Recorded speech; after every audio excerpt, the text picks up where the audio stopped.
So you're in the Christian tradition and you want to show that you're right. And it's okay. I want to just Well, demonstrate that but Jesus but is you're Lord not doing because this he as a died historian. for our sins, and I want people to know that. Exactly. You're a theologian, and that's fine. I have no qualms with you as a theologian. He admitted his bias. That's what he wants people to know. Exactly. And that's the difference between academics like Bart Ehrman, who, when it comes to positions like that, they're not approaching it with preconceived idea on how A it's motive. supposed to be or how it should fit within their theology. That's just not how you do history. How you do history, you gotta look outside from an outsider's perspective, really evaluating the evidence. State Ann. And I'm Mark Peralta.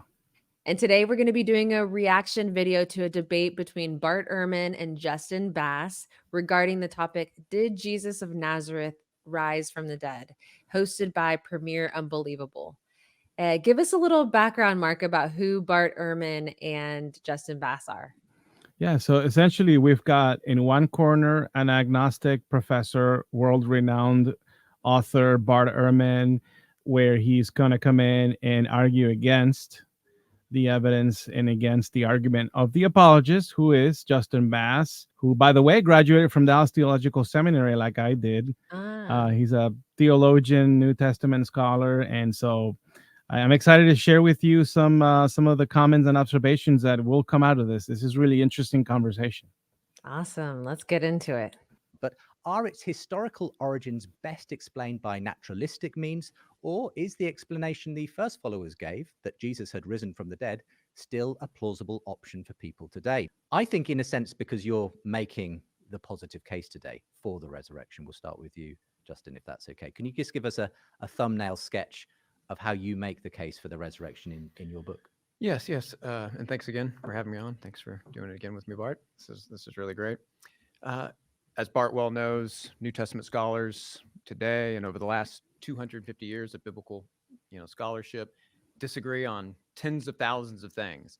But what they agree on, I think, is fascinating. And I think, we should focus on those things. We should, these are important things to look at. So he's essentially saying, let's forget about all those other ways that all these scholars disagree on other topics. Let's just get to the core. Just rewording what he said. Yeah, he's really going to just use a very broad brush to paint something that I don't think it's even accurate. But let's see what he's actually going to say. Oh, what is it they agree on? What's kind of the common ground?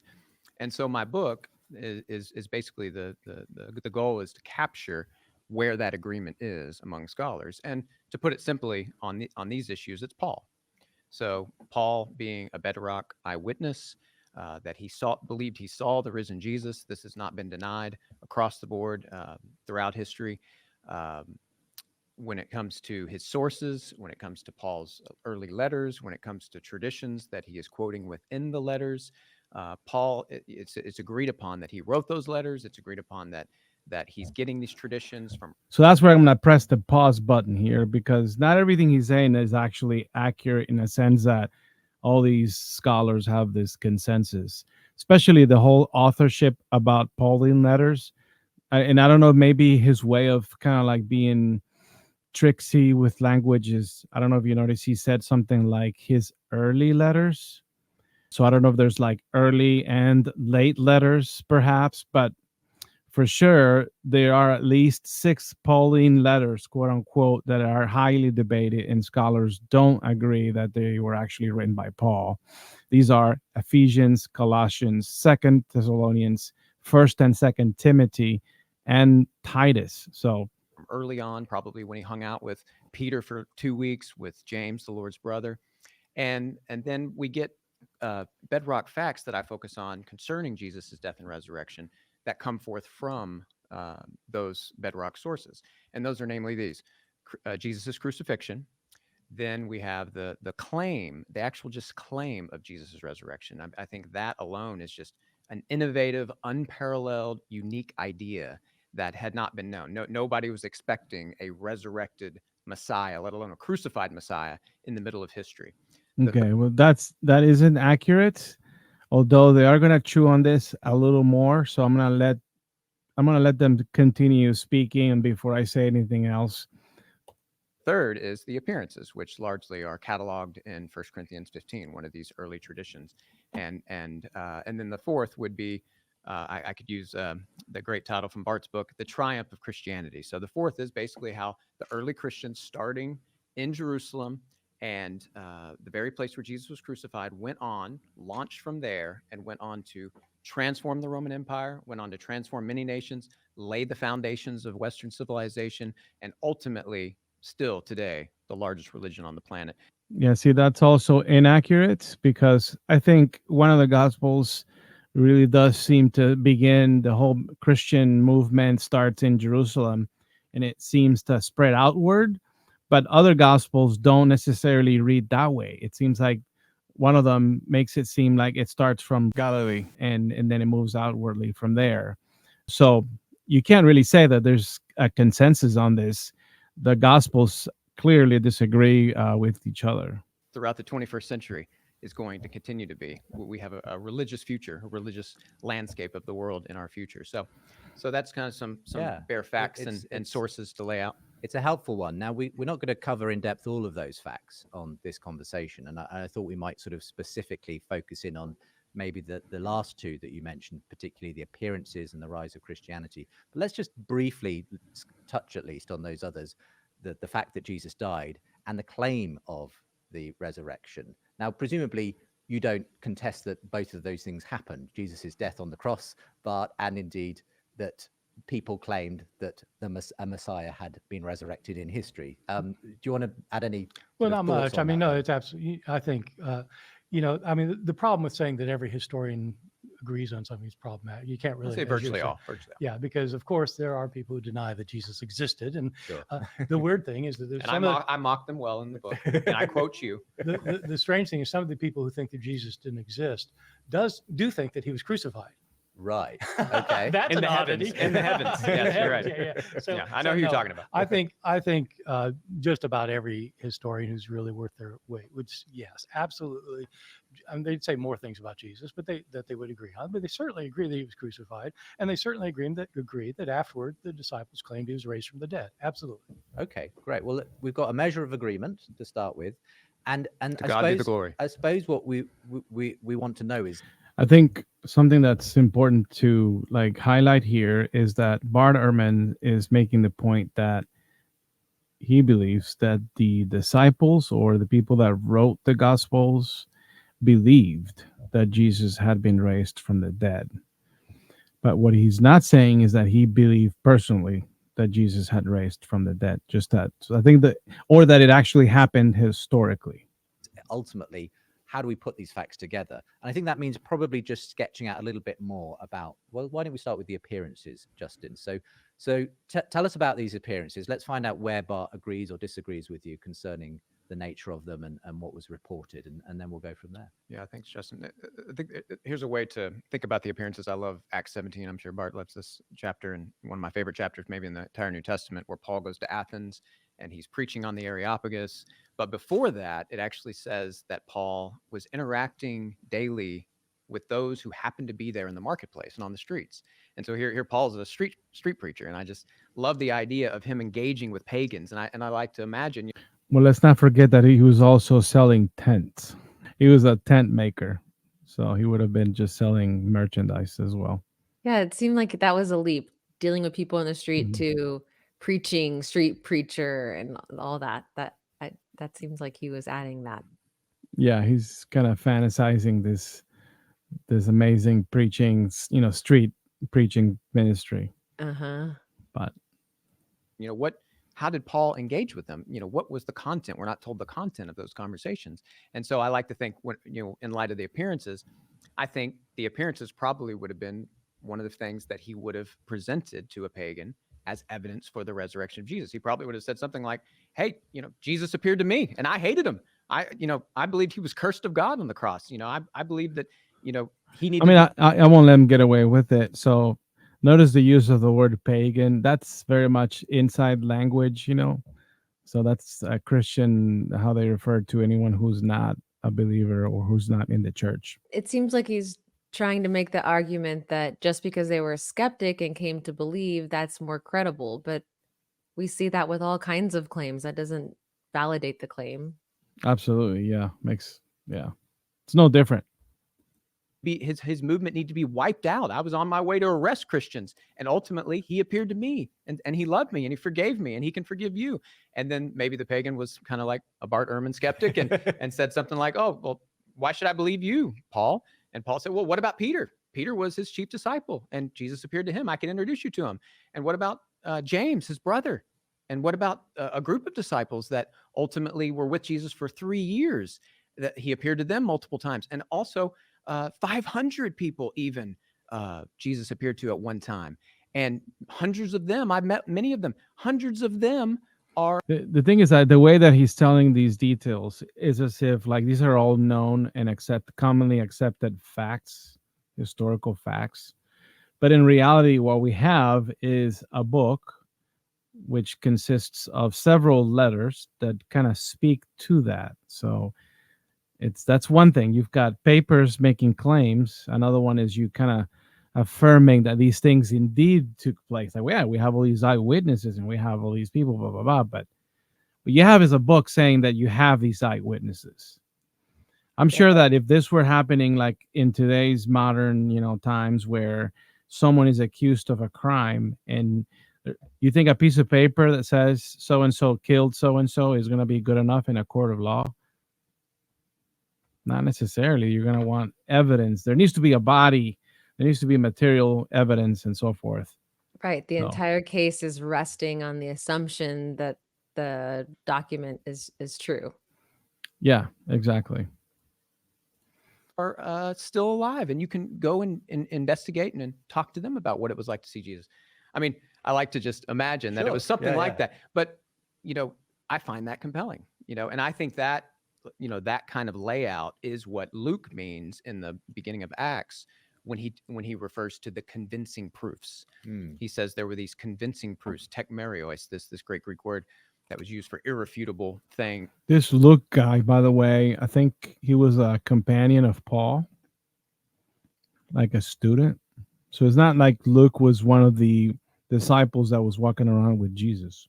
Isn't that interesting? Exactly. Irrefutable statements in rhetorical Greek documents. And these convincing proofs were probably the appearances. And I think that really has been and to that extent, that's been what's been convincing to Christians throughout the last 2,000 years. And your contention is that most New Testament historians, be they Christian or not, agree that these claims happened, that people said that they had seen the risen Jesus or met the risen. Not to mention, with regards to these so-called appearances, if we are critical about them and we look at what Matthew said, what Mark said happened at the end of, post-mortem, when you look at Luke, they're all kind of different. They're all very different. You've got different witnesses. The events seem to flow differently. Right. So, I mean, if we throw that into the mix, these are quite unreliable witness testimony. Exactly. Even if you are to assume that these accounts are true, there's still problems even with that. Yeah, scenario. huge problems. Another huge problem with looking at the Gospels like they're these reliable eyewitness accounts is that they also share a great deal of scripture in common, like word for word narratives that are part of them. So it really shows, like academics will explain how there's great dependency between Matthew and Mark, between Luke and Mark. And it's like, it's not as if you've got separate witnesses that saw something occur and they're each giving their own perspective. Like usually that's how apologists will describe it. But they're like these accounts that kind of say the same thing, but they don't really say the same thing. They disagree with each other. They contradict one another. They correct one another, which is another huge one. Matthew seems to do an awful lot of correction of Luke and Mark. So it's not as like this these amazing eyewitness accounts. There's a lot to consider that discredits their message. Right. Going back to the scenario of taking somebody's testimony in a crime, some of these contradictions are so problematic that given the standard we have today, these testimonies probably wouldn't be admissible in court because they're so different in some details. Yep. In Jesus. Well, yeah, let me get specific because I get specific in the Yeah. book. So there's actually, by my count, 13 appearances of Jesus, 4 individual appearances to individuals, and 9 to groups. Yeah, and that sounds great, you know, and it's not like if you read one of the gospels, it lists all 13 appearances. He's just adding them from, oh, in Luke's there are these many, in Mark there are so many, in Luke there are so many. But they're not like all together from one source. Oh, huh. 9 groups. But 4 of those, the 4 individuals, that's the ones probably we'll discuss here. The 4 individuals are the ones that are pretty much bedrock. Virtually all will accept that Jesus appeared to, or Peter believed Jesus appeared to him. James, the brother of Jesus, believed he appeared to him. Paul obviously believed he appeared to him. And then we can bring in Mary Magdalene because I'm pretty sure Bart, he can correct me if I'm wrong, but believes Mary Magdalene also had that experience. She's accounted for in all 4 Gospels, being the first to actually witness the risen Jesus. So those 4 would be kind of the bedrock eyewitnesses. Well, why don't we stick with those specific ones and get your take on that, Bart? So to what degree do you agree that at least people claimed to have seen the risen Jesus? I think it's probably right. I mean, Paul certainly. Paul tells us that he did. The problem with these others, of course, is they don't tell us that. So we don't have, Peter didn't leave us writings where he said, I saw Jesus. James didn't leave us writings. We don't know who the 500 were, none of this. So what historians tend to do, of course, is to examine their sources of information. And the most important thing is to know what the sources are, to determine whether they are reliable or not, and to see what they say. I mean, so we infer that I think that Peter probably did say that he saw Jesus, and I think James probably did. I don't know about the 500; they come out of nowhere in 1 Corinthians 15. There's no Mary Magdalene. Not to we mention don't have that anything from her either, obviously. I know, So, but do you believe that?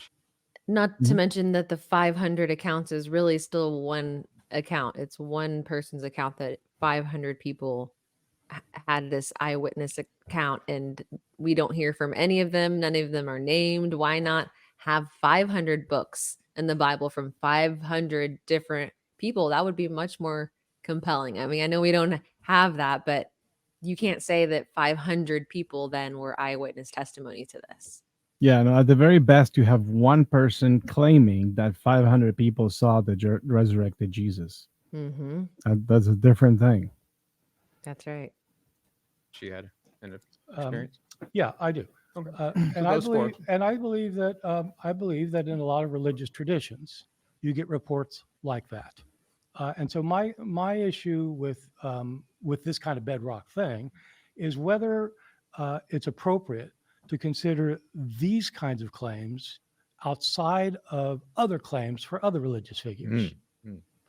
Do we treat them equally, or do we provide a kind of do we say, well, it's more likely true because it's in the Bible and less likely true if it's in the Mormon tradition, or if it's in the Muslim tradition, or if it's in ancient Greek and Roman mythology, Get or 'em, Bart. not just mythology, ancient Greek and Roman history. And so do you give equal weight to everything? And if so, then why is it that you prefer these witnesses to the others? Special pleading. Great question. Yeah. What is So what he's saying right there is, if we apply, if the apologist applies the same criteria by which he's accepting these claims from Christianity as true to other world religions, which use the same line of evidence and they have, they all are no different from each other, shouldn't we also be accepting them as true as well? Mm-hmm. And I think he's He going to has the maybe standard try to up here for everything else, but then Christianity, it's down here. Yeah, just like you said, special pleading. Mm-hmm. What's the evidence? So my question would be, what is the evidence? You brought up Islam, you brought up Mormonism. Well, in Islam, this only supernatural really claim is to Muhammad. It's one eyewitness. And I agree with Deuteronomy. We shouldn't trust anything unless it's at least 2 or 3 witnesses. So we have 4 that you agree with. In Christianity, when it comes to Mormonism, again, Joseph Smith is the only person to say that Moroni Not appeared to true. him, and he said Jesus and God the Father and a lot of other strange So I'm things. not sure, Justin, But if only you've- one person, Mhm. only one eyewitness in both those cases, both those religions you brought up. Yeah, But no, this is very inaccurate, but I think Bart Ehrman is going to about to correct them. So I'd like to hear the evidence well, for I the don't, Greek I don't and know. Roman. I don't know if Okay. you've studied Mormonism very much. Oh, I've studied a lot. There are 11 eyewitnesses, and they To all the golden plates. Yes. Yeah. So we're Yes, going to compare and that golden plates to four- resurrection of Jesus? No, I'm just saying if you're a historian. Yeah. And what you're doing is you're saying we're going to trust eyewitnesses. Okay, I'm fine with them seeing golden plates, but what does that tell Four us? of them say they saw Moroni give them to him. 4 saw him. Some of Who actually half signed affidavits. half of them left the faith. They left. No, they They didn't. They abandoned left. Joseph They Smith. left Joseph Well, Smith. they but abandoned conti- Joseph Smith. Yeah. But when they abandoned Joseph Smith, they continued to say that they saw Moroni. and I think that's the key difference there. Like Mormonism at least has signed affidavits. Like these are people actually putting their name on the bottom line saying, I saw X. But That's you don't right. have that in Christianity at all. You have a person claiming that a bunch of people saw something. So if you don't. anything, if he was applying his own standard to both texts, actually the Mormon text is more credible than the Christian text. I think that's what he's saying. That's right. So do you credit those? Okay, well that would only be 3. But No, to but abandon Joseph Smith, it's Joseph Smith is 5. the foundational prophet. It's 4 plus Joseph Smith. That's 5. I'm just saying, are you being impartial, or are you saying it's more likely because Okay, well, these are biblical witnesses? well, okay. In those let me cases, by grant- the way, we actually have their testimony. Okay. And it's within 100 years. Yeah, but it's So good enough. with the New Testament, you don't have Peter's testimony But or James's testimony or the 500, or so you don't have 4. You've got Paul. But what we have is good enough to convince you for the New Testament eyewitnesses. You've already agreed that This Jesus, is you exactly believe my point. Jesus appeared to them. Exactly my so point. with Moroni, I agree they claimed it, but let's stick with but that Moroni. isn't proof that it happened. Right. And Who that's else the has difference. Moroni appeared to other than those people in history? We're talking about a particular event. Was Jesus raised from the dead, and a particular But other event? things can support another event, right? So I'm- if Jesus is appearing to people, for example, all throughout history, if we have eyewitness, if That's we a have separate people, argument. So okay. I think we have to take But that one would argument at a contribute- time Okay. because if And I think that too, if you apply that to other religions, they're going to have the same thing. Mm-hmm. You know, Vishnu or Krishna, Allah, Muhammad appearing to them, that doesn't mean that their religion is true. And even in Hinduism, with the hundreds of gods, that there's people that have bore witness to all those hundreds. That's how they know how they look like. They're blue. They have this many arms because they've appeared to people. Yeah. And again, that's also irrelevant. Like, however many people could believe something today, however many people could have visions or dreams about something that may or may not have occurred 2,000 years ago, are very irrelevant. We really are asking what evidence is there from like the time when this occurred. Are there any credible sources that can speak outside of like this church bias towards it? And the answer is no. What is actually there is actually negative. What's out there is negative about Christianity, but Contrary. exactly. Yeah. Mhm. So if you just start piling on arguments, we have to consider each of those arguments in turn. Okay, but I'm just giving you my reasoning that I why understand. Moroni's not convincing. To I me. understand, All right. but I don't think you've listened to my case here. Okay. You are basing everything you said. Not basing everything. You said the We're bedrock. starting with appearances. This isn't my only argument. You said the bedrock is Paul, because Paul gives us the information about Cephas and James. Correct? I said Paul is the bedrock in the sense that the vast majority of scholars agree when it comes to Paul. That's what I mean by how bedrock. many ancient Christian writings do we have by somebody who says in those writings that he saw Jesus? Directly, Paul. Thank But you. but How we many have do we have? we have for- Peter. I would say Peter wrote first and second. Peter, Wait, and did Paul Second see Peter, Jesus, I mean, though, Peter says alive? that he saw. So if you go by the biblical account, I think it's in the book of Acts, it really does read like he just has a vision, not like an actual appearance, like Jesus approached him with his resurrected body, but it's more so like I think he's riding on a horse, and then a beam of light and a thunder or sound or something struck and put him down on the floor, and there was a bright light, and he was blinded for I don't know how long. But it was not like, hey, that's you, Jesus.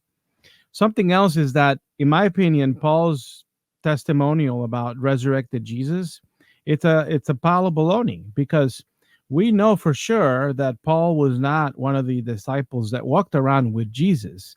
He was not around when Jesus was crucified. Therefore, it's not like he could have spotted Jesus from a crowd like, oh, that's the guy that died. Now look at him. I can corroborate this because I remember meeting him and I know what he looks like.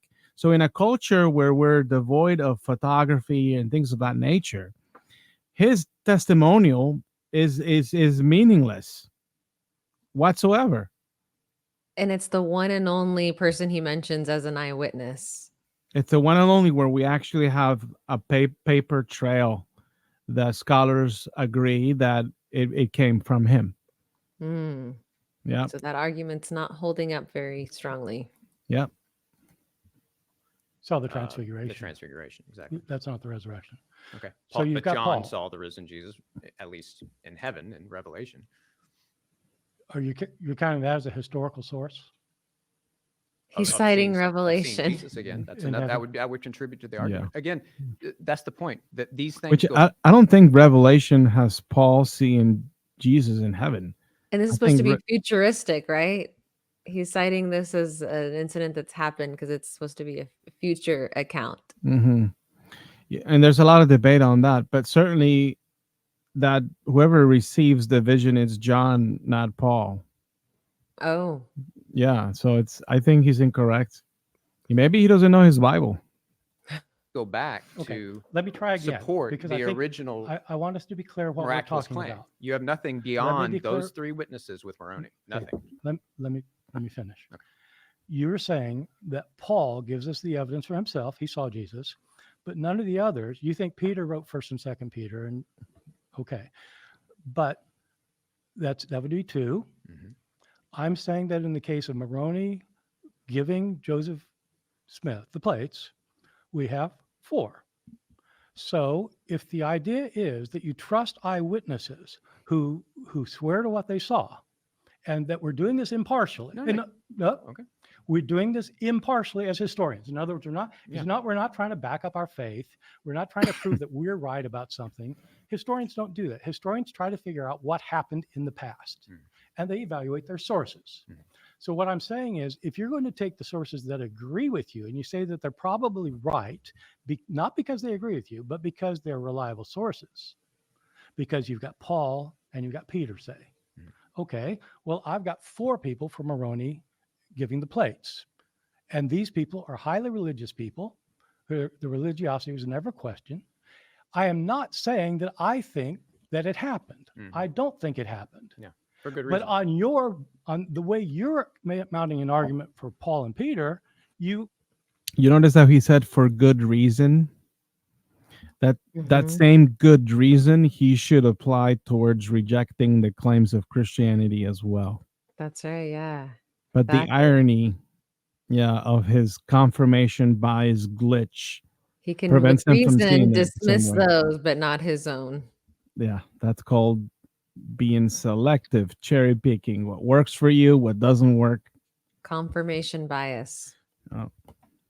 I don't see how you can exclude the argument for Moroni. Well, let's hear from Justin. So essentially, Justin, is the question here, is there better evidence that the resurrection claims of these first followers of Jesus are better evidence than other claims? He just said, Bart Ehrman just said that we have signed affidavits and that there are more than these witnesses from Christianity. How are you going to now ask for, is there better evidence? Right. From other religious traditions like Mormonism and so on, where they also claim to have been eyewitnesses to something miraculous. Exactly. And what I was saying with the when it comes to the 4 eyewitnesses, one of them is Joseph Smith. No. There's 4 in addition to Joseph Smith who claim they saw him. So there's 5. Okay. Well, regardless, but I guess I want to hear why you, if you it's do multiple. regard Doesn't them have as better different evidence. in some way to the Because Mormons. they're claiming a supernatural being named Moroni appeared to them. Okay. And so who else then has this Moroni figure appeared to? because there's been other people that have claimed supernatural things have happened.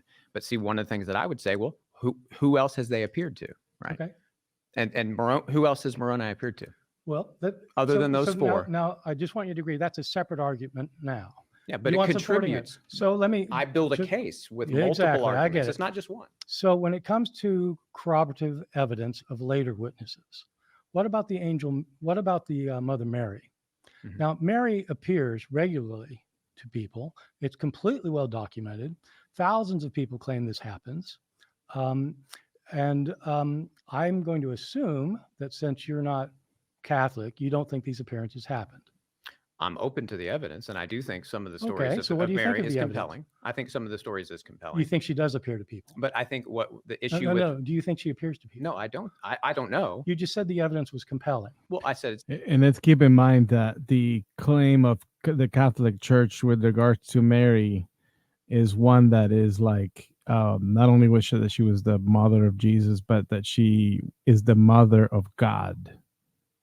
So, if the Virgin Mary is demonstrated using his same logic to be, historical or true, then we would also have to accept that she's the mother of God as well.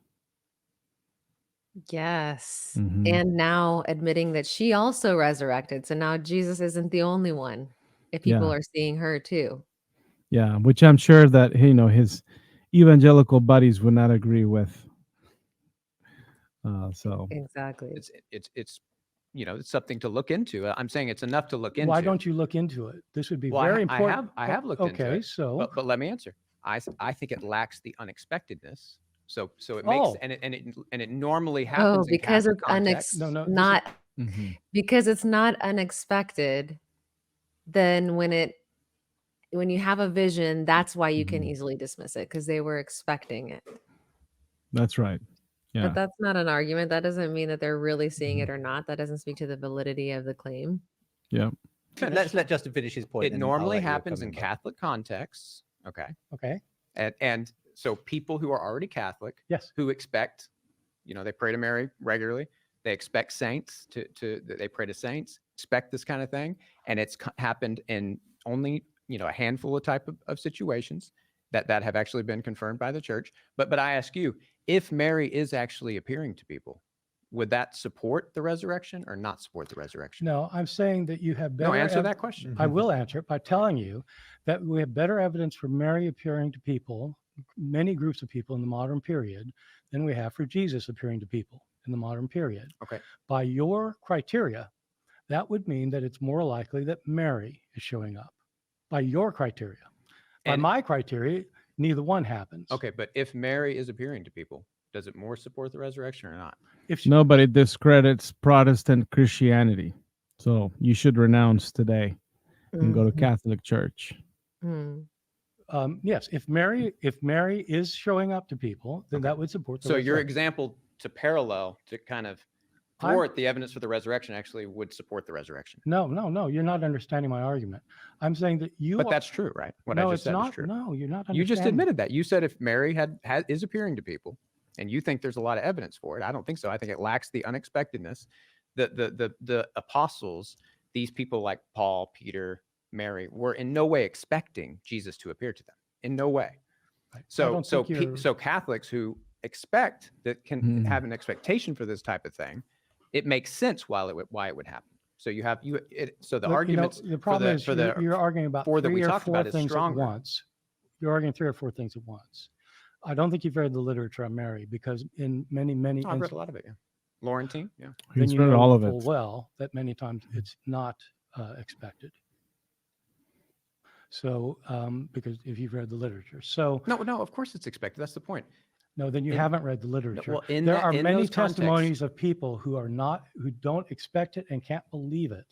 Yeah, if anything. So here's an example. The Guadalupe Virgin in Mexico involves indigenous peoples, locals that wouldn't have been acquainted with Catholic religion at the time.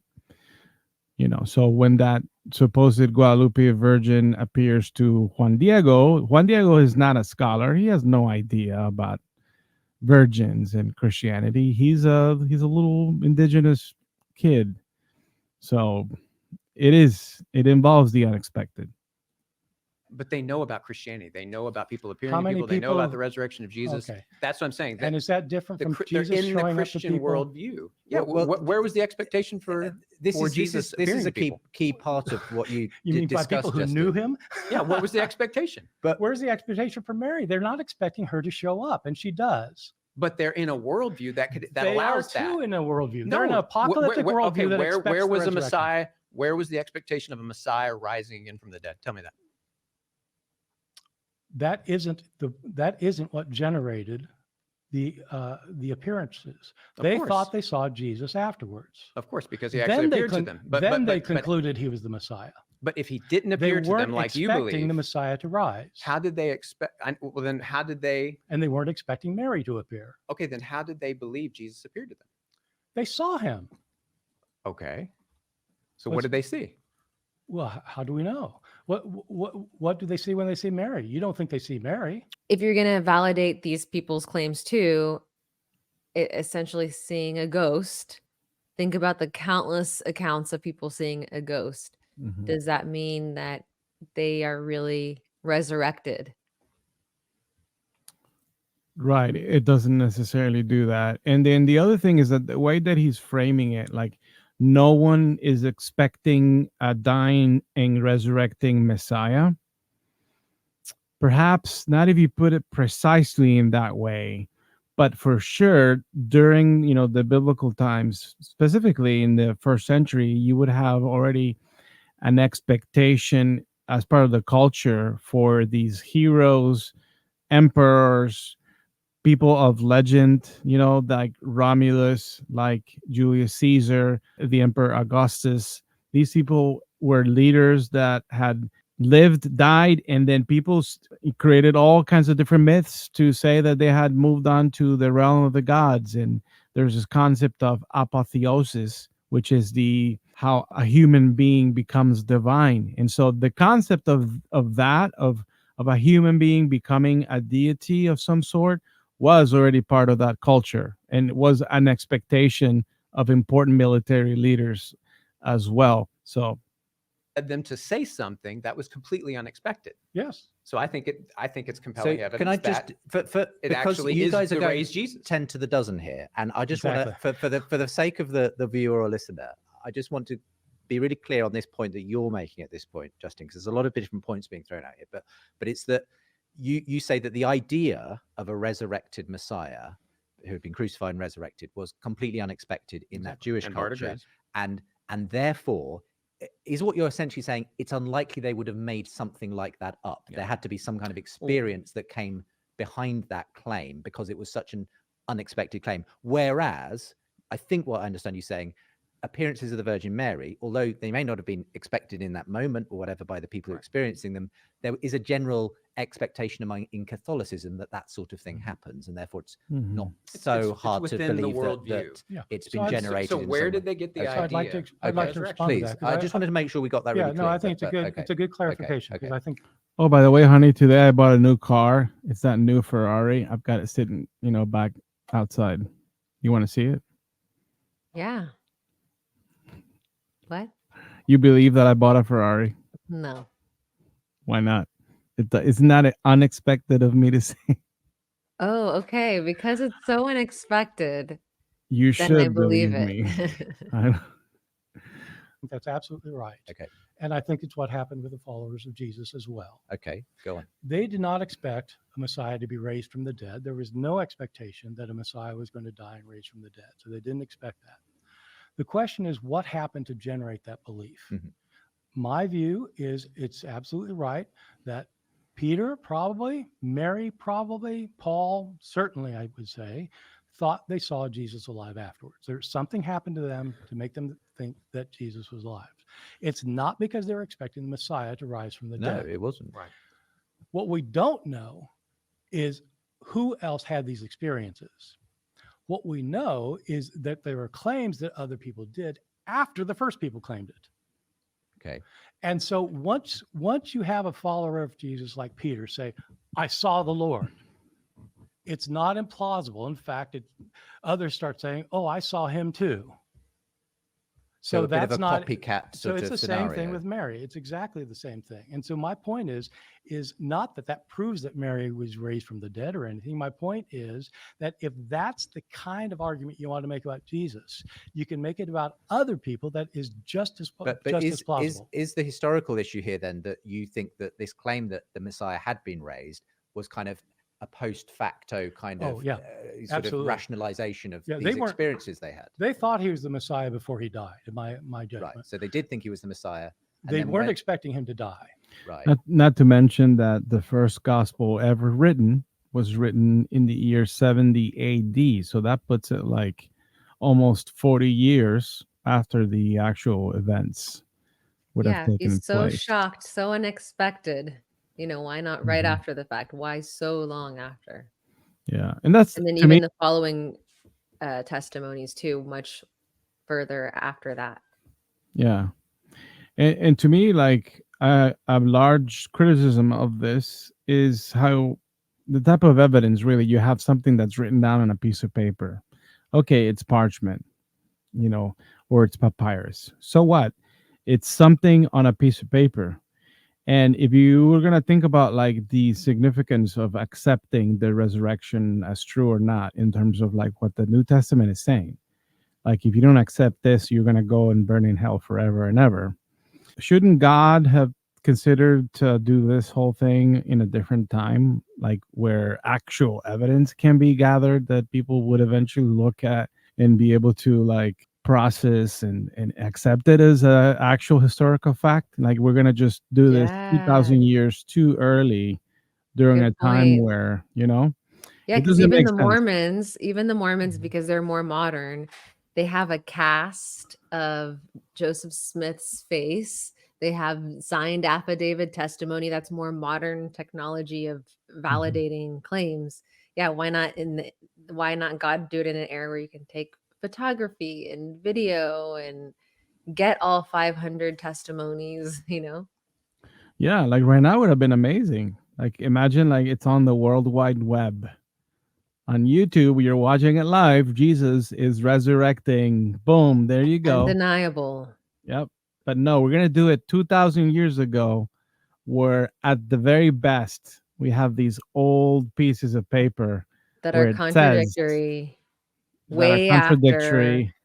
Yep, that are not complete. Anonymous. There's just a bunch of fragments all over the place. Yes, thousands of them, right? The embarrassment of riches, but riches of a bunch of little pieces of parchment. So it's just not reliable evidence at all. They're interesting arguments. It's not reliable claims for something that is possible to happen, much less something supernatural, extraordinary to have fantastical happen. Yeah. He died. One of them, two of them, three of them said, "I've seen the Lord." And then they had to figure out, well, how does that work? And it must mean if he's alive again, it must mean that God's raised him from the dead. But there were these are apocalyptic Jews. Apocalyptic Jews, the only way they can imagine life after death is an embodied existence. They don't believe the soul lives on after death. These are Jews. Jews believe that the body and soul are one thing, and that afterlife, if there is an afterlife, it's body and soul. No, that if they see Jesus alive afterwards, it must mean that his soul has come back into his body. How does that happen? It can only happen when God does it. Okay. God has raised him from the dead. Once they say they raised him from the dead and they already knew he was the Messiah, that's when they start saying the Messiah was raised. Quick response and we'll go to a break and then we'll... I was just going to say, but there's other categories that they could have, as Jews, thought of. The Maccabees died horrible deaths and they believe they lived on, exalted in the heaven. And they, you have many other examples of this kind of disembodied continuing to live on, but they will rise again at the final resurrection. But what the early Christians said is that Jesus had risen again now. The resurrection had already begun. Bart agrees with that. But where did that idea come from? That's the unexpectedness. Yeah, it came from it's completely unexpected. Right. But you're saying they put it together. You're saying they're the geniuses who put this innovative. I mean, that's, if anything, it's an argument from ignorance. Like, oh, well, we don't know where this came out way out of left field, so therefore it must be true. it should generate the opposite thinking. Like, if no one ever saw it coming this way, maybe you should question the Old Testament that you're reading. Right. If the divine scripture painted it that it's going to be a certain way and it doesn't happen that way, that's even more reason not to believe that this is what was prophesied. Yeah, and he is admitting to that. He just doesn't know it. Right. Paralleled idea that has changed the world. That all goes back to the brain of Mary Magdalene. I'm changing the world has nothing to do with it. The issue is, what does an apocalyptic It Jew, did change the world, though, right? what does an apocalyptic Jew think if they see somebody who had died who's alive now? Now, when you see your grandmother in your bedroom 2 weeks after she died, typically today, this happens a lot. 1 out of 8 people in our country have a vision of a deceased loved one and are convinced they're alive again or that they're alive.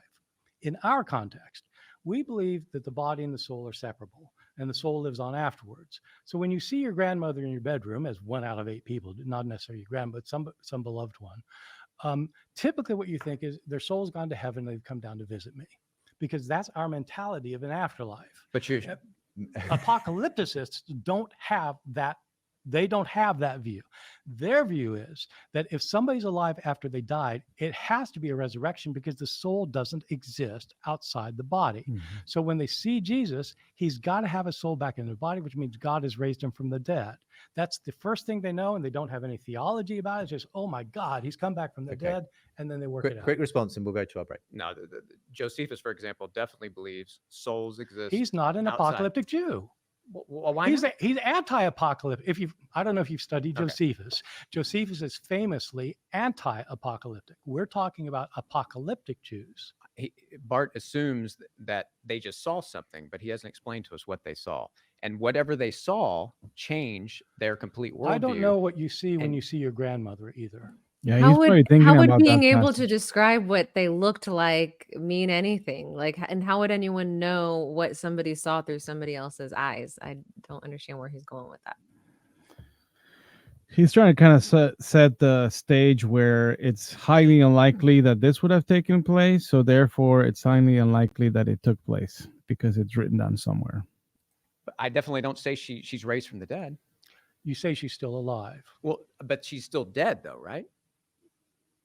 In Jesus' case, my point is, In our case, if you're going to use that parallel, in our case, when we see someone in the afterlife, yes, we think they're still alive in heaven, but we say they're dead here on earth. we say their body That's is not what dead. the early Christians said. That's right. They They're- said Jesus had risen from the dead. Right. So you need A to listen. crucified man had risen from the dead. Yes, you need to listen to why that is.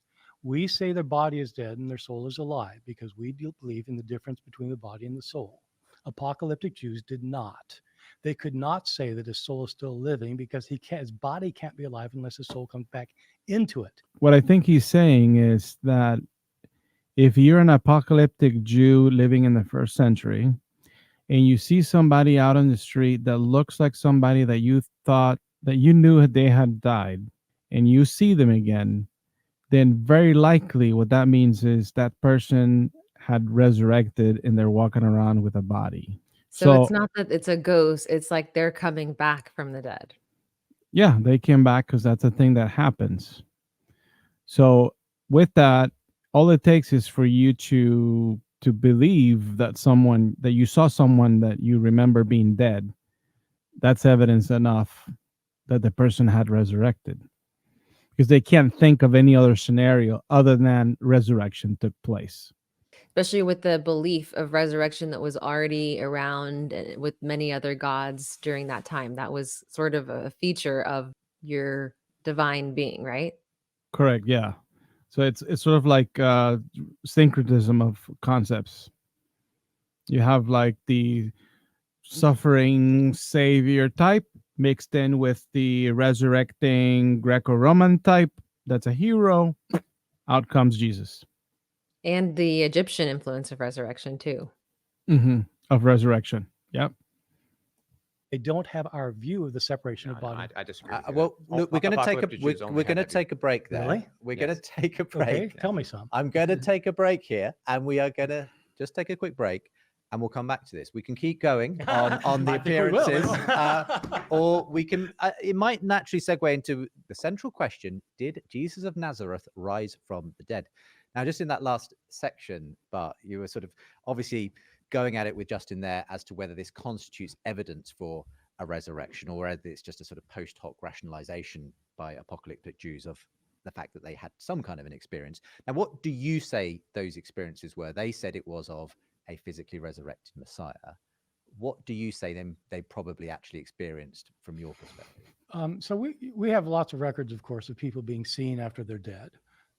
It happens, as I was saying earlier, it just today, it happens for 1 out of 8 people. They see something and they think it's that person, or they hear, or they touch, they can feel them, and all sorts of experiences like that. And throughout history, there have been all these thousands of appearances of Mother Mary, and we have eyewitnesses to Romulus being raised from the dead. People saw him after he died. Apollonius of Tiana. We have all. So in every instance, you do have to ask. Of course, the historian wants to know what really happened. And in most cases, all you can do is come up with options. There's no way of knowing what they saw, partly because they don't tell us. In this case, we only have one person who actually said he saw Jesus, and that's Paul, but he doesn't actually say what he saw. He says that God revealed his son to me, and he says, I saw Jesus, but he doesn't give us any details. So we don't know. But it's quite easy to come up with a list of things that have led to that kind of claim over the centuries and still led today. Some people have a dream. They think that, that they were awake when they saw it. Some people have hallucinations. Some people see somebody who looks similar and they mistake him. Somebody sees something at a distance. I mean, there are. So what happened in the case of Peter? Or I think they were just inventing it. They had so. some kind of an experience. Some people think so, but not the one that they claimed to have. I really had don't think in that Paul sense. was making things up. I just don't. Right. I don't think Okay. he's lying about Right. it. He And- really saw Jesus. And I'll just add, Bart says this is happening all the time. Where does someone project an enemy apparition? What example it do you happens have? sometimes. If you feel guilty, for example, if you feel guilty about what you've done to somebody leading Give me to an example. Well, if you read the psychological literature on visions, you actually find a good bit of it. I Anything mean, specific? well, they aren't names that you would. They're just people. I mean, Yeah. they're just people. Pretty sure. You Not in did. the literature. Not in the literature. No. Okay, well, I suggest you read it. There is no projection of enemies in the literature. Dale Allison would. Yeah. So Correct you on what I'd say is that some people have hypothesized that Paul felt very guilty, or that Peter felt very guilty about his denial of Jesus, and that he started out, and so because of his guilt, he saw something. It's very common. One of the most common reasons for seeing a bereaved loved one is because you felt like you mistreated them before they died, and the guilt creates and so. But again, that doesn't guarantee saying an And so what I'm unparalleled saying- claim of resurrection of a Messiah that was crucified. He could have felt like he forgave him, but it doesn't mean he would have. But it does does bring about the possibility that there are other alternatives as to how these people came to believe what they believed. Exactly. Alternative possibilities that are within the realm of reality and not supernatural, extraordinary claims. Yeah, and that's where, like, to me, apologists fail to apply Occam's razor. And like, you got to really ask yourself, like, what is the thing that more than likely happened here? That Paul had a vision because he felt guilty, because he was traumatized, because whatever. Maybe he was lying. Maybe it was something else. Maybe he really was blinded in some way. Maybe, I don't know, maybe saw Drug trip. something. Yeah. Or that a person died and resurrected when there is no evidence of resurrection even being a possibility, as it clearly defies the laws of physics and logic for something like that to happen. We've never seen that happening again. It's not even a possibility for human beings to like do something like that. So why should we believe the fantastical rationale over like what could be, a mundane occurrence? And over the other thousands of other claims of the same thing, to dismiss those and only accept this one. Right, exactly. Who said that? And not only that, but I've never said it did. And so that isn't my claim. You and said so that what's caused Peter's claim. Peter did not He didn't have- claim Jesus rose from the dead? Okay. What I've been saying is Peter did not claim that the Messiah got raised from the dead the second he saw Jesus. What he thought was Jesus had come back to Okay, you're life. saying he figured it out as an apocalyptic Jew. I'm going with your argument. Yeah. But Paul, how does Paul imagine Right. I was getting to that. crucified man I was getting to that. rising from the dead that he Yeah, hates, so that he thinks shut is up. by God, appearing to him? I'm looking forward to that one. Okay, go ahead, Bart. So Paul did not get this information from Peter and James. Paul was persecuting Christians before he ever met Peter and James. So he knows the Christian claims already. There have been. And let's mention that I think he was actually killing Christians. So he was some sort of what's the name of that executioner? You know, the guy that it's on the where they hang people. Is it the executioner? Executioner, that sounds right. Yeah, the guy wearing the black hood over his face. He was that guy. So I mean, is there a possibility that he was traumatized some way for killing people because of their faith?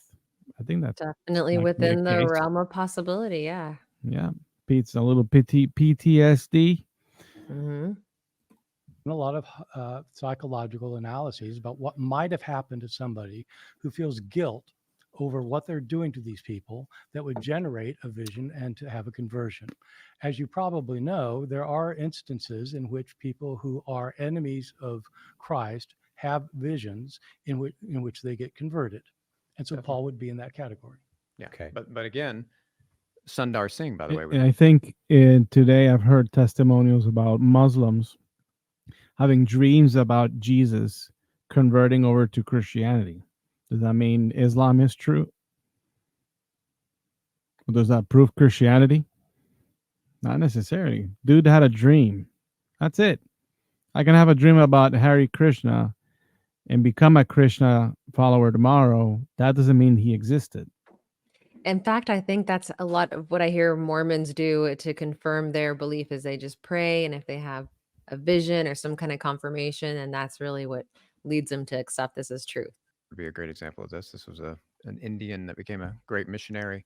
He was burning Bibles. He was persecuting Christians in the early 1900s, and ultimately he had a vision of Jesus, and he was transformed like Paul. But again, that happened after the Christian claim has already been made. Yes, so did for Paul. So did Paul. Yeah, that's my point. It's exactly the same. So you can't say that it doesn't happen to enemies. so you think he understood because you just gave the example of an enemy where it happened. So you think he understood the Christian claim clearly as he was persecuted? He understood that they were saying Jesus got raised from the dead. Absolutely.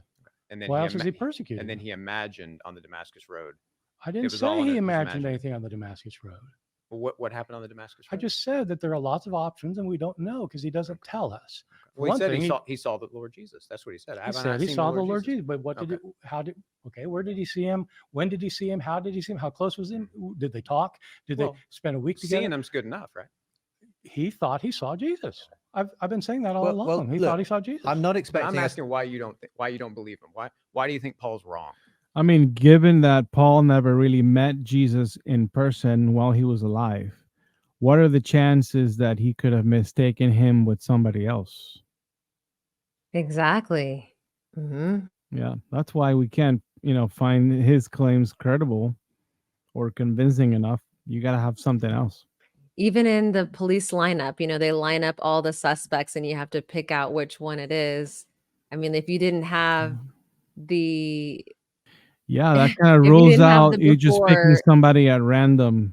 Exactly. Yeah. Yeah. There's a reason why that has to take place. The whole lineup. Yeah. Interesting. Why don't I think a person got raised from the dead? Yes. Oh. Why don't you think Jesus got raised from the dead? I don't think anybody gets raised from the dead. Okay. Because it violates the laws of nature.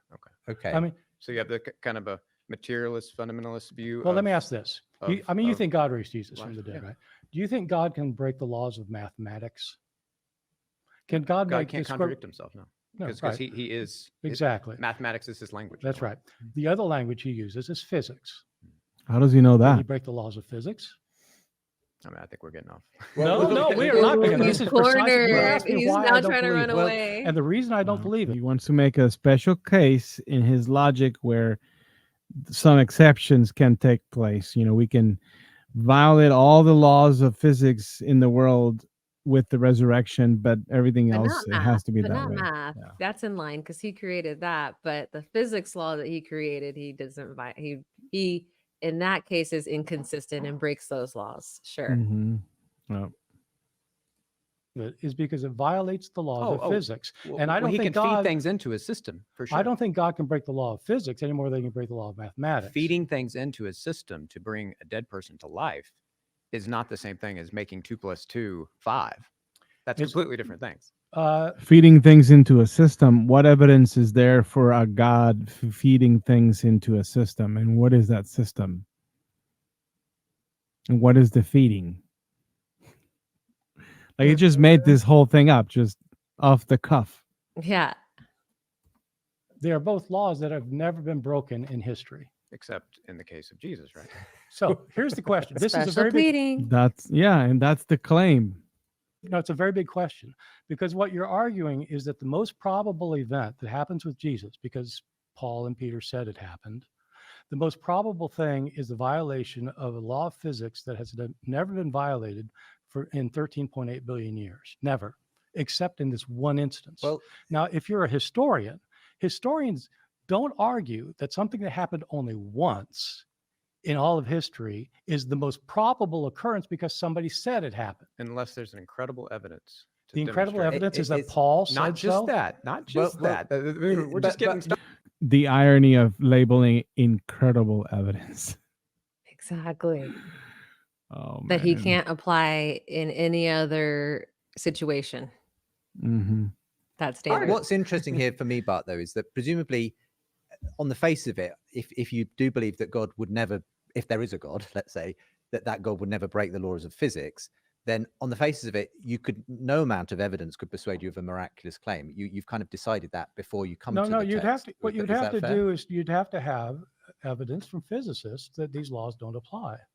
Okay, so you'd have to go to the physicist rather than You the certainly historian. can prove it, because So physicists we need to go to the have- physicists for the evidence.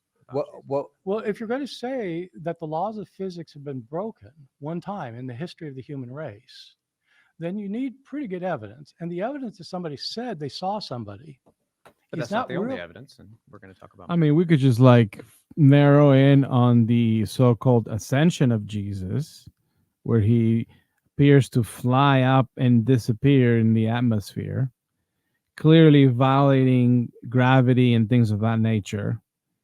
What evidence is there that a human being could do something like that? About more, but that's not the only evidence. We were talking about the appearances, and the appearances, I think, and you've said this, and I've appreciated.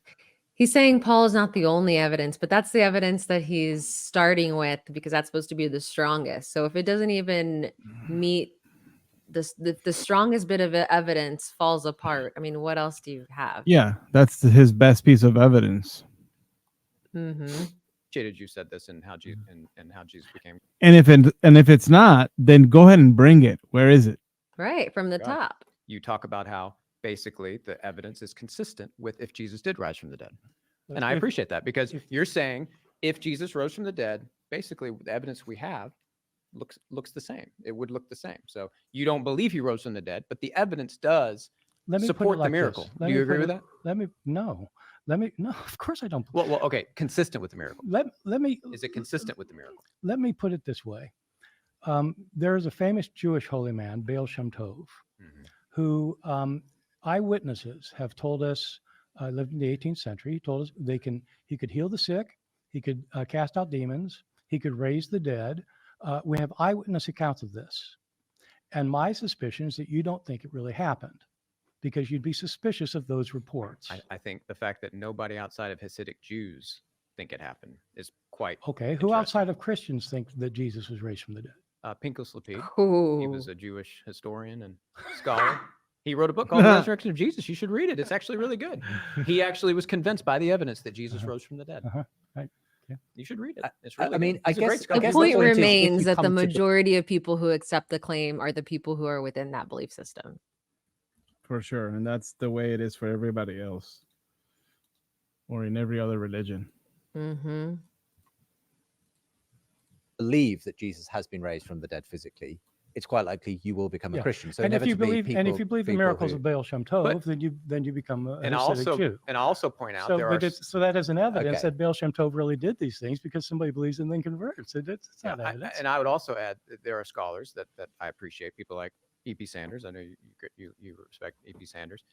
Like in Jesus and Judaism, the way he ends is basically saying, I don't know what happened. Yeah. But he admits the evidence is pretty strong. As you There's just people that admit the evidence is strong, but they still I guess- don't go all I guess- the way. I guess That's my what I'm saying. question I think is- the evidence though is is strong. I don't think if that's you- that should be well, you debated. haven't cited any all you've cited so far are eyewitnesses. I mean, And you've agreed that Eyewitnesses- eyewitnesses in other cases don't work for you, and just including Baal Shem Tov.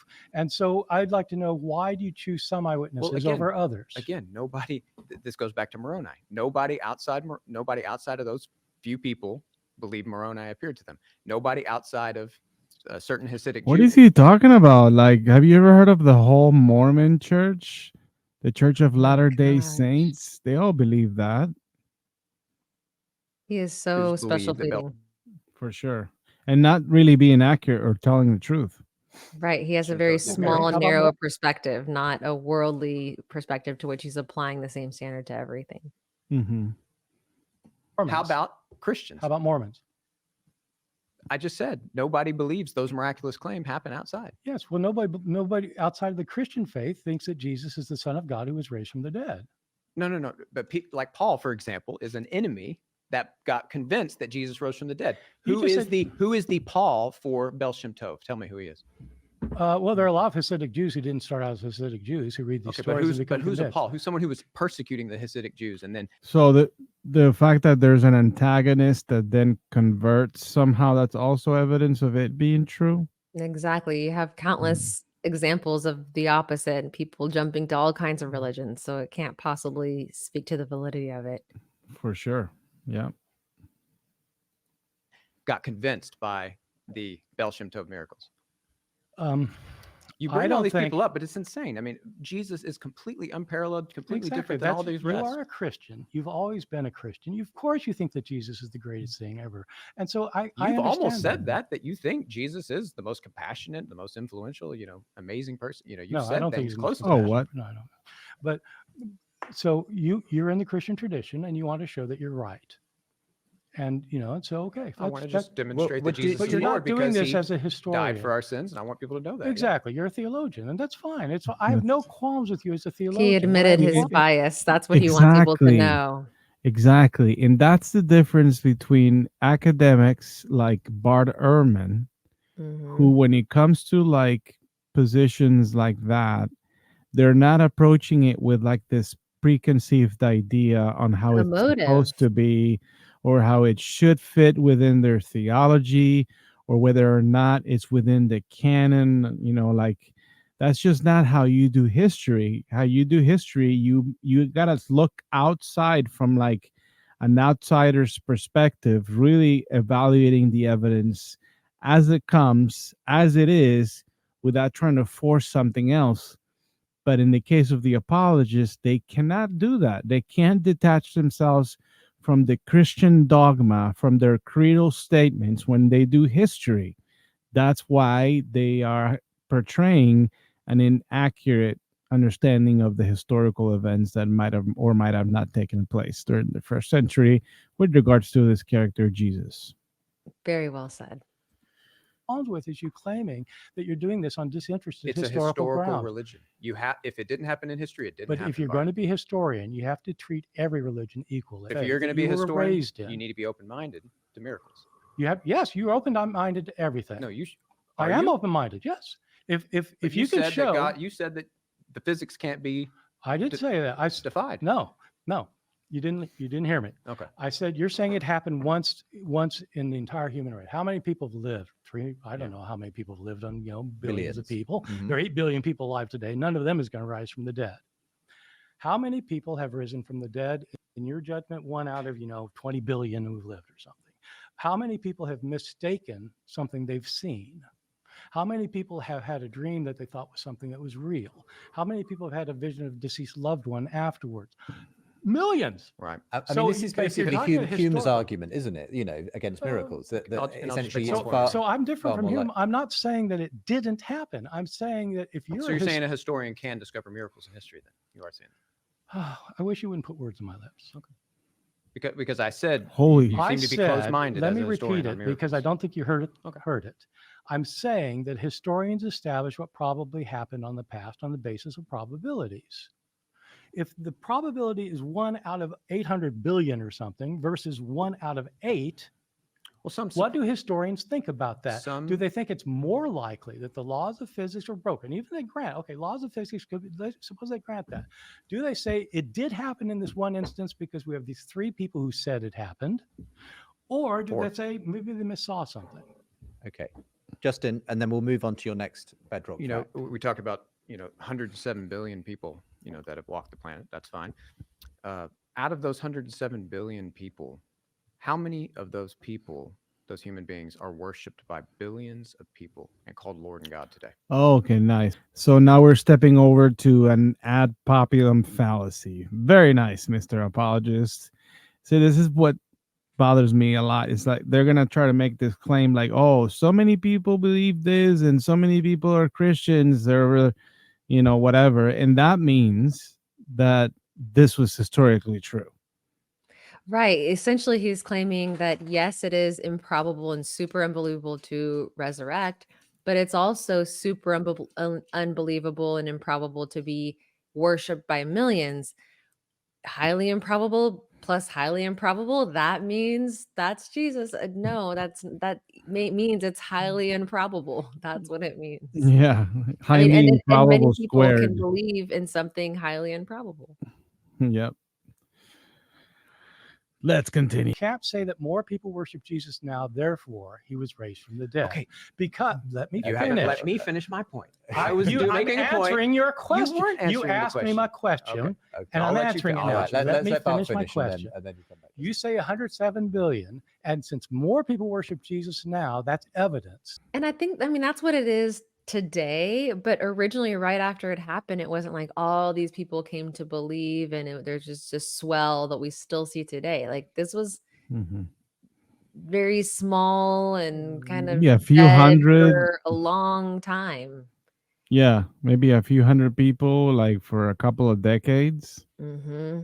Yeah, it took a while. That's for sure. It took a government to make it its official religion. And case you a haven't heard of that. few inquisitions forcing people to by persecution to believe. That's right. Yep. He achieved another extraordinary anomaly. Maybe he rose from the dead. Okay. Are you really Bart. using that as a historical argument? I'm using it as an argument for the resurrection, whatever you want to call it. What kind of You argument don't- would you you- call it? Well, what's your problem with the argument? But isn't it an extraordinary anomaly that Jesus is worshipped by billions? How is a crucified No, man? it's not an anomaly at all. I wrote an entire book explaining how it happened. Okay, how does a crucified Without a- man in without a his single miracle. mid-30s? Many How is he gods have been worshipped by billions of people millions today? of people. I mean, you don't think that's not an extraordinary anomaly? It's not an anomaly. It's It's by amazing. definition, at mathematics, 1 out of 107 billion. But I'll let you finish. Why is that proof that he was raised from the dead? It's proof that people are convinced he I was didn't- raised from the dead. I said it's a good argument against this idea that you were making that, oh, you're telling me only one person out of all the 107 billion rose from the dead? A historian can't say that. That's not good enough evidence. Well, here's another point on that same person. I mean, I think that he's conflating things a little bit because if if indeed Jesus had raised from the dead, and we all agreed that this actually took place, then you could say, well, doesn't that make him a different or special person, right? That 1 out of billions survived, a death and, reverse the process. But okay, and that would kind of take us on to a different direction. But my point is, you can't like make an argument for what you're kind of already assuming that's the case Right. by All of calling this it the is one out still- of the many. All You of this still is need to still based on an demonstrate that he's the assumption. one first. Mm-hmm. It's Yeah. still all based on the assumption that it's true, whether one person believes it or millions of people believe it. Yep. That is an But you can extraordinary anomaly. explain that one. You can explain why there are so many billions of Christians in the world. It's not hard to explain But without a miraculous explanation. So why? I don't understand why you're arguing this. But this single individual has had this kind of impact. Yes, it's fantastic. Yeah. Oh, it's So- amazing. So it's normal for crucified men in the Of ancient course, world it's not that are normal. Jews It's to be worshipped by completely billions and anomalous. But lay that the doesn't- foundations of but that Western doesn't mean that he civilization. was This is raised- normal. You are not listening to me. Okay. The resurrection of Jesus would be a miracle of God.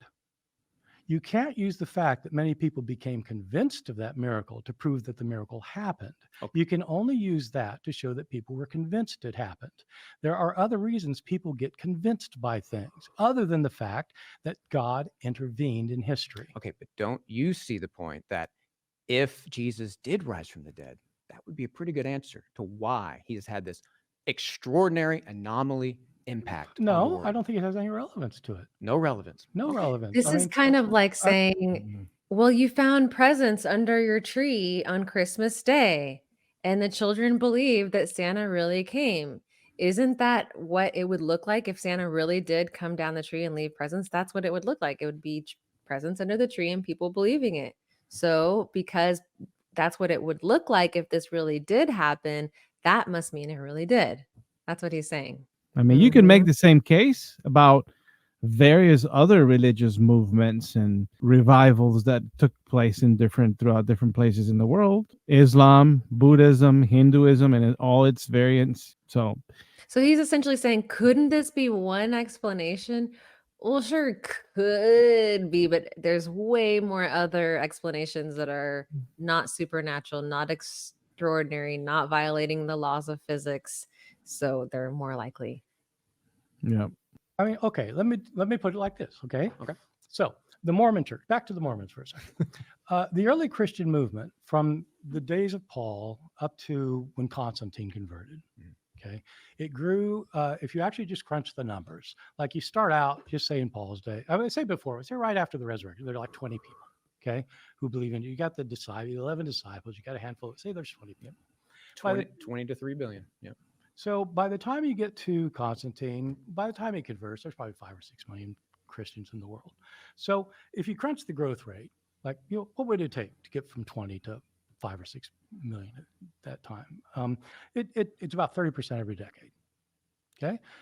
And so the question is, does that require a miracle or not? Or can you explain it by natural grounds? The Mormon Church has grown that rate since it was founded by Joseph Smith.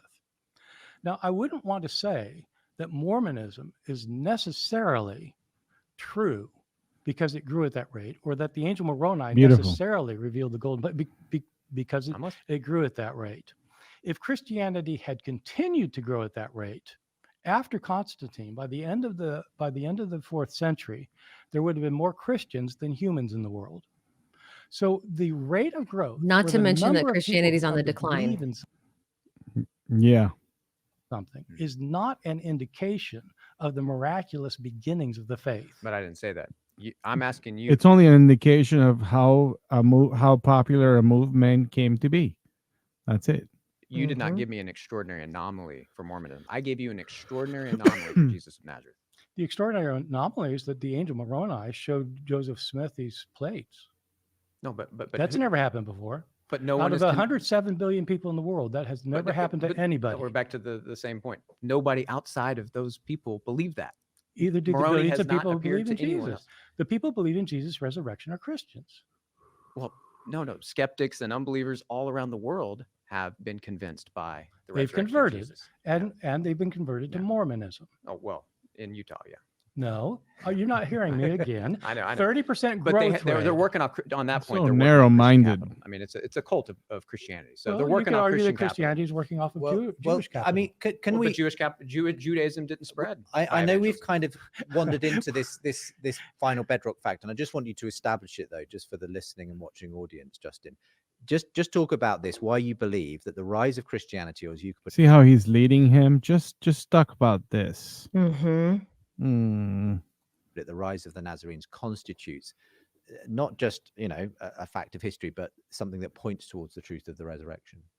Well, I think, one point that I wanted to make that centers around that is, again, Jesus. I mean, again, we're dealing with a person not just anybody that rose from the dead, but the most influential, the most sung about, the most painted, the most written about, great moral teacher, the most compassionate, the most extraordinary figure, who's ever lived. And so I think that's an important point to make. That Maybe in Western society over the last 2,000 years, but human beings have been around for over 200,000 years. Very narrow view. And religions have existed for a long, long time. Mm-hmm. So if we start adding those numbers, I think Christianity pales in comparison with world religions. Yeah, he's trying to take one slice out of the time frame and only analyze that. Yeah. who we're saying rose from the dead, right? We're not just saying any old Joe rose from the dead.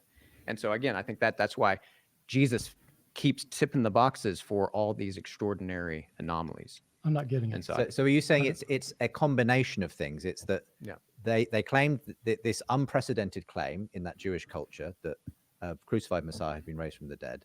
The fact that people truly believed they'd seen that, the fact that it happened to someone who has had this extraordinary influence on culture, human rights, everything else, and that movement now comprises. Oh man, I could just look at the look on his face is priceless. Because yeah, what he's doing, like very he's crafty in the sense that he's sort of compiling all these different claims, all these different points of evidence that the apologist has brought and said, well, like if you look at them all together, if you lump them all together, it seems like you have this beautiful, case in favor of the resurrection. Unfounded anomaly plus anomaly that doesn't indicate anything equals true. Yeah, and the thing is, like, it's not reasonable to like add up all these quote unquote evidences together like that, because each one sort of like fails its own burden of proof. Like each one has all these flaws. So by piling them together, you're sort of like being selective in only the good stuff, but you're not piling together all the negative aspects about them. Mm-hmm. This is known as the string of pearls fallacy, which assumes that by way of the great sum of different arguments together, that somehow that's making a much bigger, stronger case, when that just doesn't work that way. Especially when you clip the string and all the pearls come falling down. That's right. And each pearl will come falling down because each one is majorly flawed. Right. Each one doesn't hold up on its own. That's right. Easily a third of the world's population or whatever it is. But let me, and this will help you, Bart. And this will help your confusion on this. So when it comes to this fourth bedrock fact, there's many lines of arguments, but let me give you one. I'm interested to hear your thoughts on this. So we know what Jesus in the New Testament, before he died, and as the risen Jesus, I know you wouldn't think that he said these things as the risen Jesus, but we know what he wanted. Okay, we know what, let's say, this apparition, this supernatural coming back from the dead human being wanted. He wanted the gospel to go to all nations. He said, make disciples of all nations. He said, you will begin here in Jerusalem. You'll go to Judea and Samaria. Perhaps that's the case. That's assuming that the gospel author that cites Jesus saying that, is being truthful about it, when we have every reason to doubt, because of, many different reasons about them. But the other thing that is happening that the apologist is forgetting is that the same Jesus also expected the kingdom of God to come within their own generation. Yes, and what's so that verse from this generation? Yeah. What is it? It's Matthew 24:34 that reads, "Truly I tell you, this generation will greatly not pass away until all these things have happened." So, and if you read the rest, the context is like very much like the kingdom of God coming and Armageddon. So Jesus was wrong. Right. It's not as he's claiming to where. Oh, and to the ends of the earth. And from Jerusalem, the ends of the earth, interesting. I mean, I haven't done the exact coordinates, but maybe Oh, ends because of the flat earth. he's arguing that what Jesus wanted was for the gospel to be, spread all over the world. The gospel has been spread all over the world, therefore Jesus resurrected. Just because this text said he Mhm. wanted it and that it happened, that means that the claim is true. Right. And then, but let's not forget that he also mentioned that the kingdom of God will come within their generation. Right. So And that that didn't didn't happen. happen. So Mhm. shouldn't that discredit the same man you're crediting because the He was gospel is never being spread, king, as they thought. right? hmm New Guinea would be like something like the other side of the world. And interestingly, Papua New Guinea has over 90% of people that profess Christianity. I just Oh, find in that Papua amazing New that Guinea, they it was know said the truth. Oh, five yeah. Yeah, that's right. Let's continue on with This the. tiny little country, 90% of those believe. That's a good I'm not source gonna of call him evidence. a pearl, a string of pearls, but more so like a string of anal beads. Oh, geez. by Jesus in the first century on the Mount of Olives that this message will go to all nations. It's made it to the other side of the world, but 195 nations, how many of those have Christians in them? So what Have you'll call Christians this a in them. happy How many accident, I nations have presume. Muslims in it? But I How would many say, nations wow, have every what and Jesus many wanted, religions? what the So raised what? Jesus wanted actually came to fruition. And of course, to have that accomplished, it took dominating the Roman Empire. It took dominating Western civilization. It took all that. Wow. And this looks to me like a raised Jesus, Lord of the world, directing his church. What say you? This is your view of a historical argument for the resurrection. Is that what you're saying? Is that Oh, this is man. evidence I'm of the saying this is resurrection? a clear counterfactual. The Christian movement didn't have to survive. Um, It could have not gone to the ends of the earth. It could have stayed in one part of the world the whole 2,000 years. Hinduism has been going on well before Christianity, and Hinduism is still going on. Is that evidence that Hinduism is true? Jehovah's Witnesses and all across the world. Is that evidence that's true? Wow. The apologist is so out of touch with reasoning here. I'm sorry. If you just go back 2,000 years and apply the same logic, the same conclusion couldn't be drawn from it. Yep. And so why should Christianity be any different? Today, just analyzing this Mhm. segment of time, which still doesn't apply because there's so many other followers of other religions. Yep. The last no, I 2,000 understand years. as a Christian that this is very important. No, to no, you. but you don't have to be a Christian I'm to just believe asking if you see this as evidence that Jesus was raised from the dead. Was this the sort of thing that you would publish in a historical journal as an argument that Jesus was Ooh. resurrected? If it's something else, it's fine. If it's your that. I'm saying it's theological belief, one of the lines of evidence. I'm asking you, that is this the Jesus- sort Not of thing you would evidence. publish in a historical journal as an evidence for what happened to Jesus' body? I would definitely publish it as something that is a line of evidence for the raised Jesus and the fact that he's Lord of the world and still directing his Okay, church. so here's my view. That it's this I is mean, he says that he would publish it, but what would happen is that the editorial board will look at that and be like, "What kind of paper is this? We were not accepting your paper, sir. Go back to church. History is not it's not going to allow you to do this." Yeah, that's is not a related to history or evidence or pointing to anything. Mhm. an argument that would be convincing to people who are already convinced. It's not an argument that will carry zero weight with anybody who's not convinced, because it's a theological argument. I have no problems with theological arguments because they have their place. The mistake is thinking that It's a historical fact, though. It's not a theological Oh, argument. geez. Jesus made this claim in the New okay. Testament. Let me finish. Okay. Finish what you're saying, and Yeah, then I'm you'll let me saying- say something. Just him saying it is a historical fact, is assuming what is debated here to be true. Right.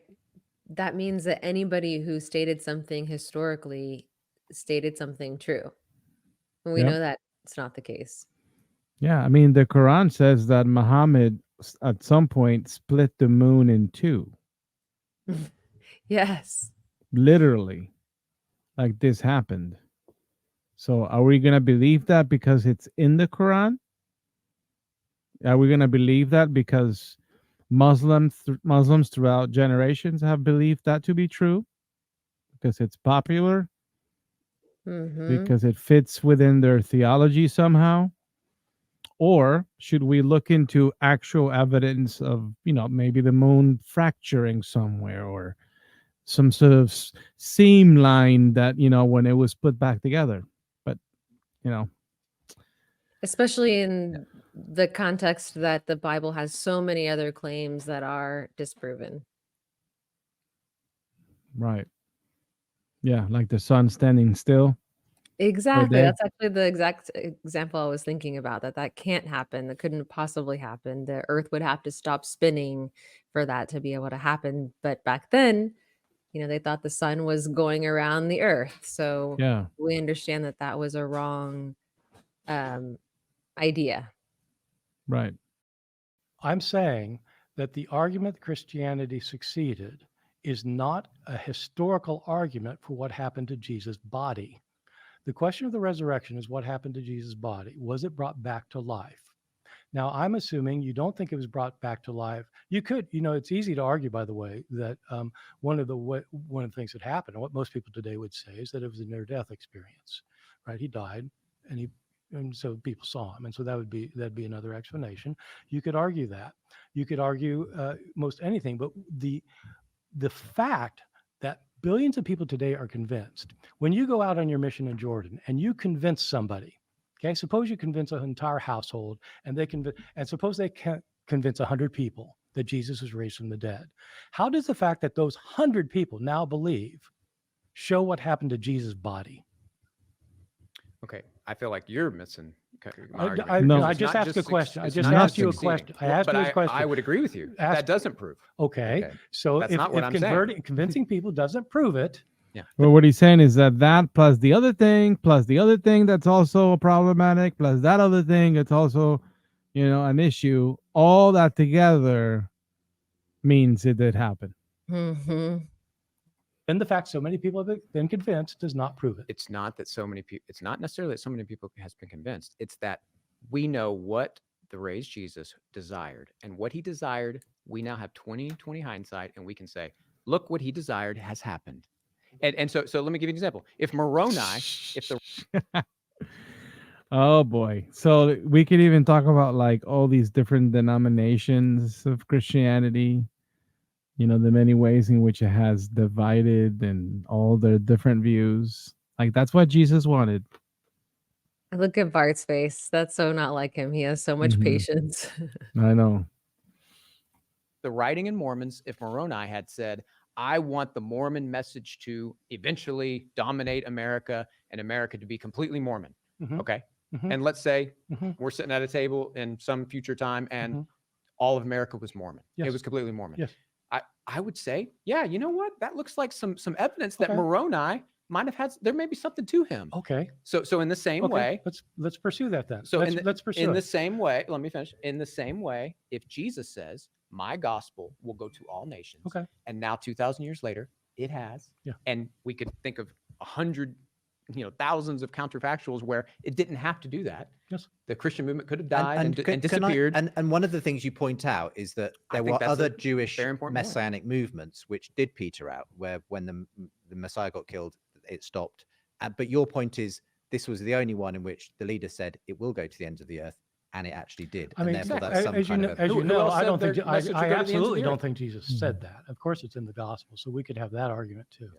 But whoever said that, just to make the point, whoever said that, it's it still was said in the context of Christianity Look, being what, look, thousands of people. look, So it it's is- still amazing claim and fulfillment. it- I'm sorry. This is Okay. not a historical argument for the resurrection.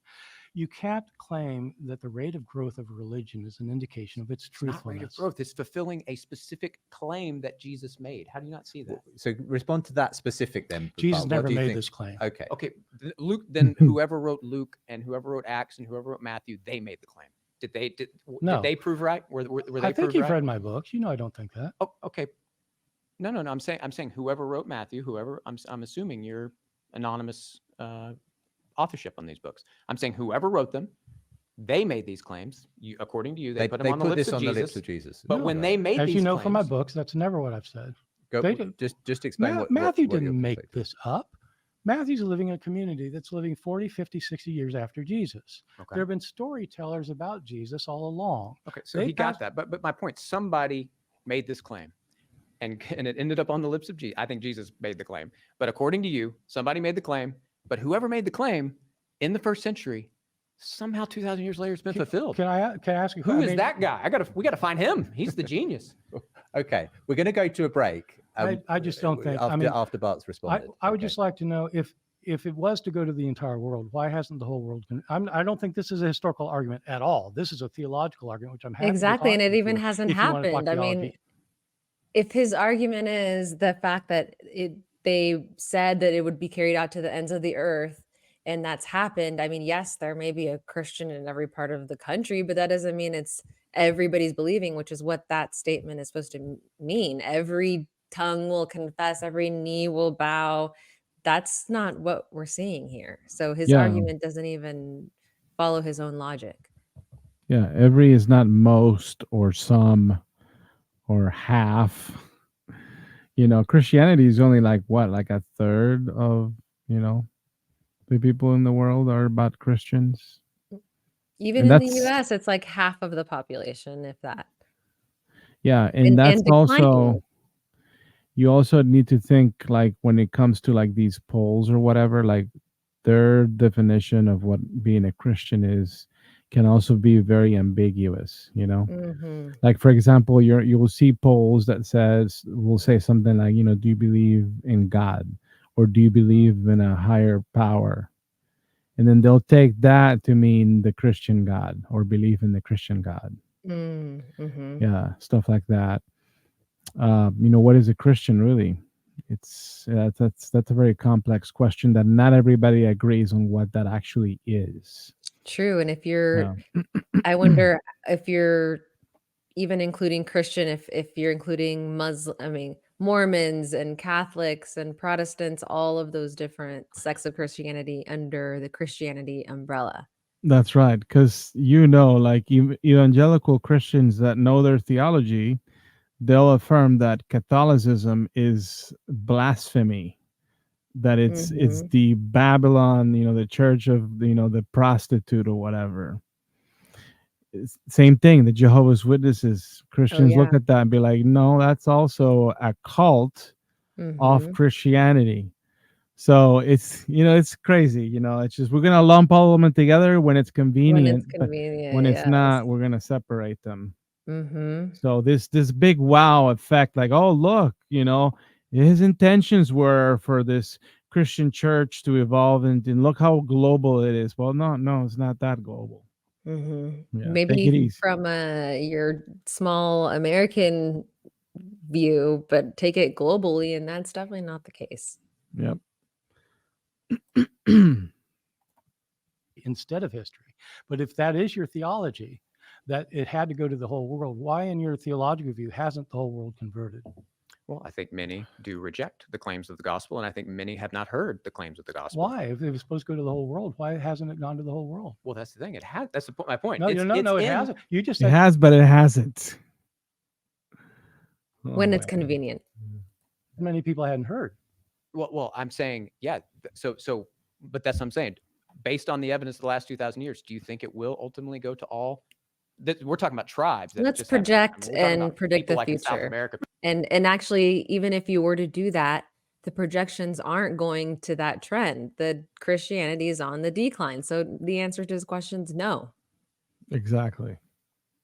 We're people talking in about millions Africa. of people, billions of people haven't heard. But Well, why you know, in hasn't it? faraway If this tribes is and proof, things. if But proof do that you God's think- behind it, why hasn't it happened? But You said based- Jesus said it would make it happen. Why hasn't it happened? Well, let's stick with what he said. He said he's going to return, right? So will it happen before he returns? What do you think?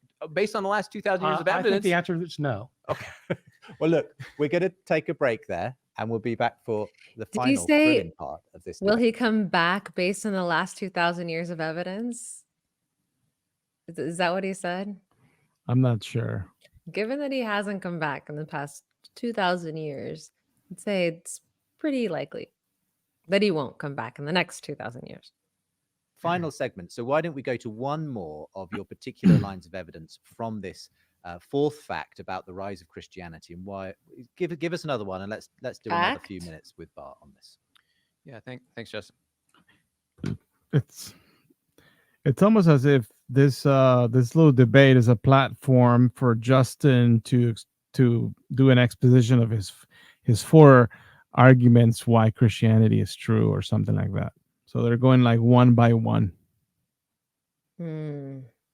So I happen to be writing a book on this one. This is my next book, so I'm interested to hear what Bart thinks about it. So this one really has to do with the dreams and visions of Jesus, and really my passion for this came as a result of my time in Jordan. So I Now, got to actually dreams and meet visions are a number of evidence? Muslims who have. Are you serious? Like, what does it have to do with the first century? What does it have to do with the historicity of the resurrection? Had dreams of this many times they call him man in white. You know, he's full of light, and he quotes scripture, and you know, it's a dream or a vision, and then they ultimately convert to Christianity. Usually they're led to a church or something, and this is happening, you know, from Muslims in Syria, from Iraq, is from that- Jordan, from Lebanon, you know, all over the Middle East. This is kind of a phenomenon. If you talk to missionaries, it's amazing. They're even putting up signs that say, if you've seen the man in white, call this number. So it's Wow. happening so Right. often that Interesting. that Muslims are responding to that, and so it's an interesting thing. But as I've gotten into the book, what A I'm man in fascinated with white. throughout church That's a history is very I vague actually have description. examples from every No, century. how convenient, right? I mean, that could be anyone. And again, just because someone has a vision doesn't mean that they're seeing Jesus. You're totally assuming that. Hmm. The last 2,000 years of people who have believed that Jesus appeared to them, and I do think these are separate, these are distinct from the resurrection appearances, which I think ended with Paul. But Why? Well, because he thinks that it's all the same, but I beg to disagree. Well, he was saying because- they're distinct. He doesn't put them in the same bucket. I mean, I think he puts him in the same bucket. Like, there's evidence of the the God Jesus appearing to them and having these visions, just like Paul had it. People are still having it today, and I think that the same issue that we have with Paul, in the sense that Paul didn't or wouldn't have known what Jesus actually looked like to actually recognize him post-mortem, that no one today, like when a person says, I saw Jesus in a dream, like, how do you know what Jesus looks like? Mm-hmm. You know, when like what do you think? You know, you think of like this white, bearded, long-haired, light blue-eyed, character. How do we know what he really looked like? So how can anyone recognize someone that no one has a clue what he looks like? You're assuming that when he's appearing to people, he's always going to be in this white thing, and that anyone who sees anybody in white is seeing Jesus. Yeah. As if Jesus owns the monopoly on white clothing. Yeah, the man wearing white, that could only be Jesus. Yeah. Oh boy. But I think these are the continuation, just as we see in the book of Acts. Jesus still continued to appear to Paul, like in Corinth, and encourage him and things like that.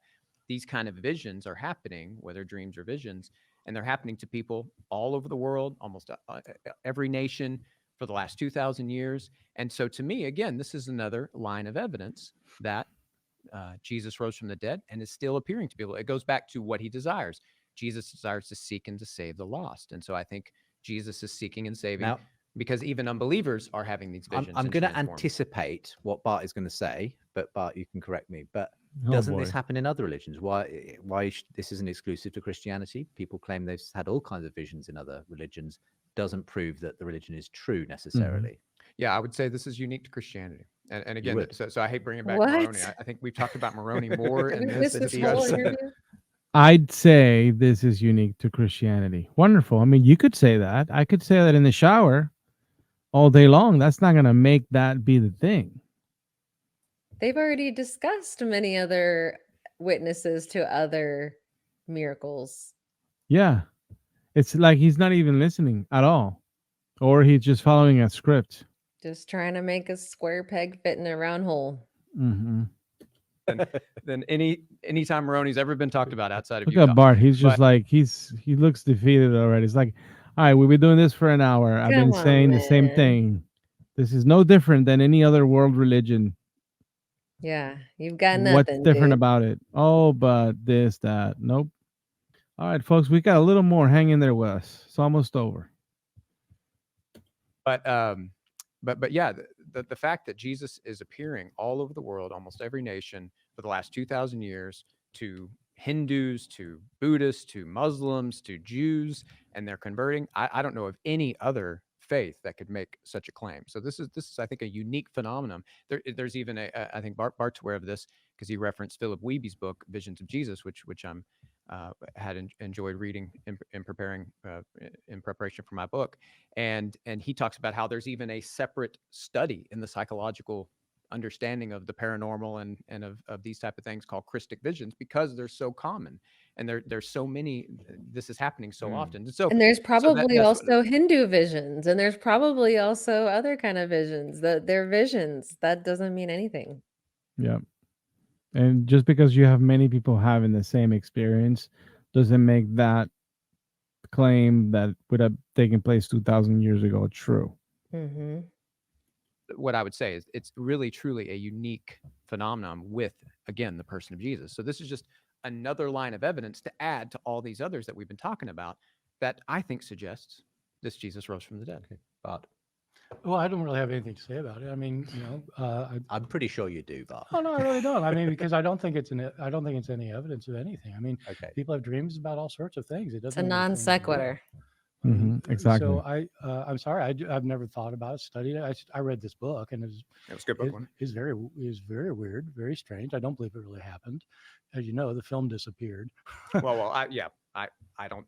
But Yeah. but he interviewed. Just so you know, he's talking about a film that they believe they saw Jesus. I don't buy that either. Okay. But there was 32 individuals he interviewed that gave very Yeah, people no, from yeah, Canada, that's quite people from remarkable. Yeah. Australia, people from America that gave powerful. I was Okay. convinced But that they the have fact seen people the risen have Jesus. dreams and visions of He was something convinced. like Yeah, Christ. well, it's not does true that for it's you- not true that it only happens in Because it was Christianity. powerful what Well, they that's my described case. as It's their very famous vision or in ancient world. dream. I mean, people. Yeah, he was convinced, and so In one of the great healing That's gods of the historical Greeks, evidence. was Asclepius, and the way the healing rituals worked is that there was a shrine of Asclepius. He was a divine being, a Greek divine being who could heal people, and people who had a problem. They had breast cancer, or they had a maimed limb, or they had cancer. They had whatever they had. They were blind. They'd go to an Asclepium. It was called Asclepium, and it would and they would. The way it worked is you would go to sleep in there, and you'd spend and Asclepius would come to the person and heal them. And we have abundant testimony, hundreds of testimonies that this worked.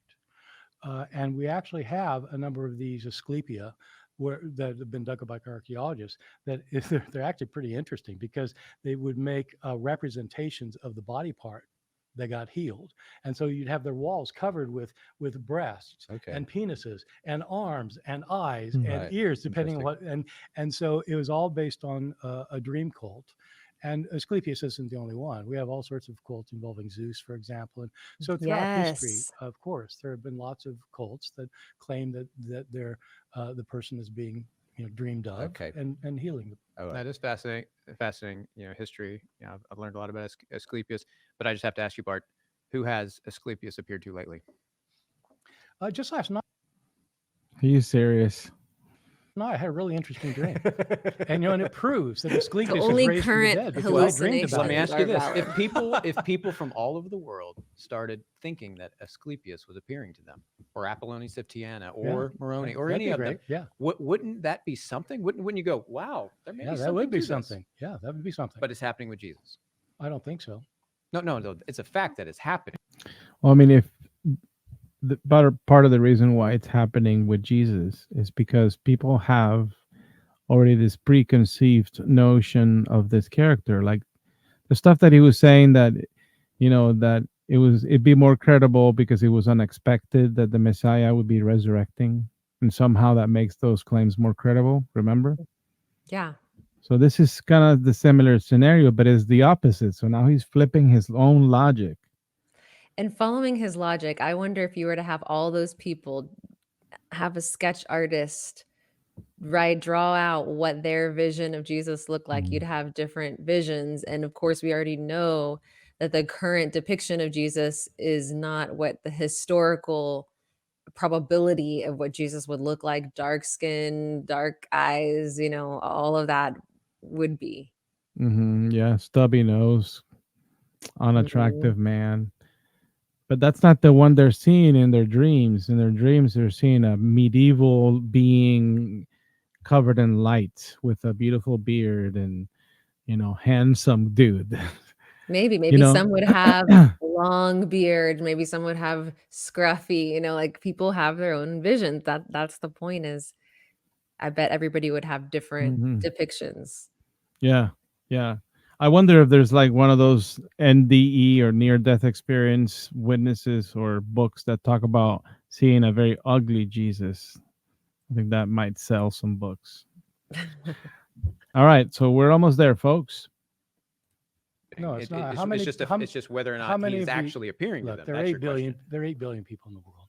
The people who've never heard of Jesus do not have dreams of him.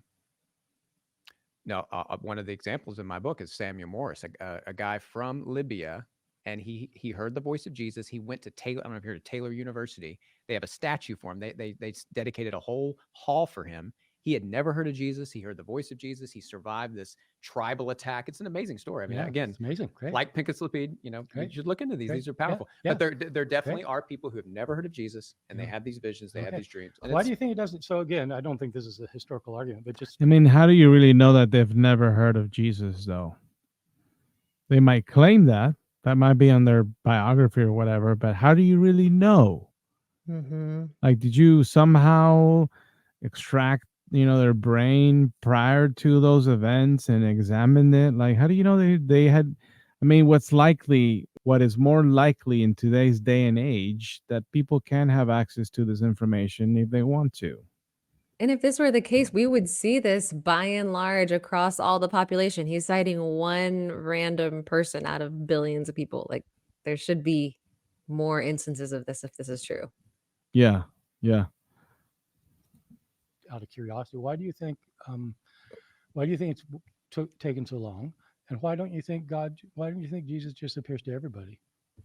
Well, because I agree with Blaise Pascal. He said, God isn't interested, I'm paraphrasing, but he said, God isn't interested in just convincing the intellect. He wants to incline the will. Yeah, but So why I does think he wants to humble us. So I think Oh, he I see. wants people to not just be convinced. He could easily do that. He could do something, Yeah, wild yeah, in yeah. the sky and Okay. convince all of us. He But could if he appear could to break you. the laws of physics, and Yeah, yeah, of He course. could do concerns that at about any point. But I think the God of the Bible, what I think in Jesus, they want us to humble ourselves. Okay. They want us. Jesus wants us to come to him and seek him with all our heart, and Okay. he'll respond. So why does he show up to some people then?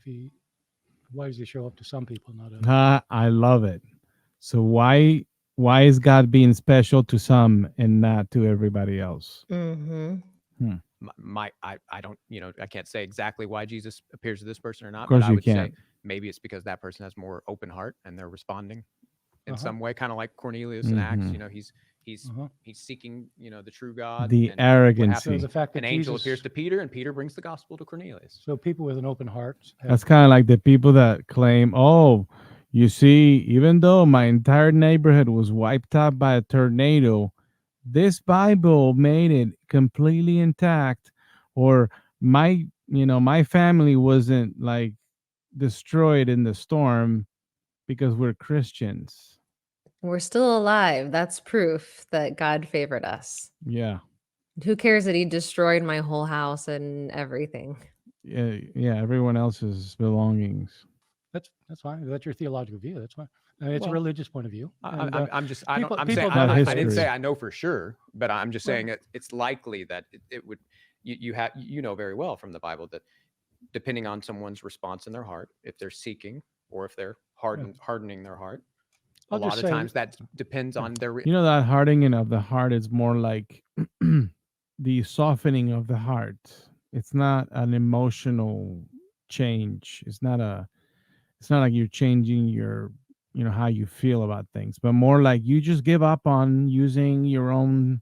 It's sort of like giving up your own thinking faculties about it. Like, stop thinking about it, just accept it.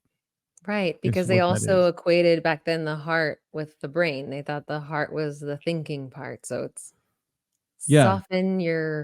open your mind, so to speak. Yeah, exactly.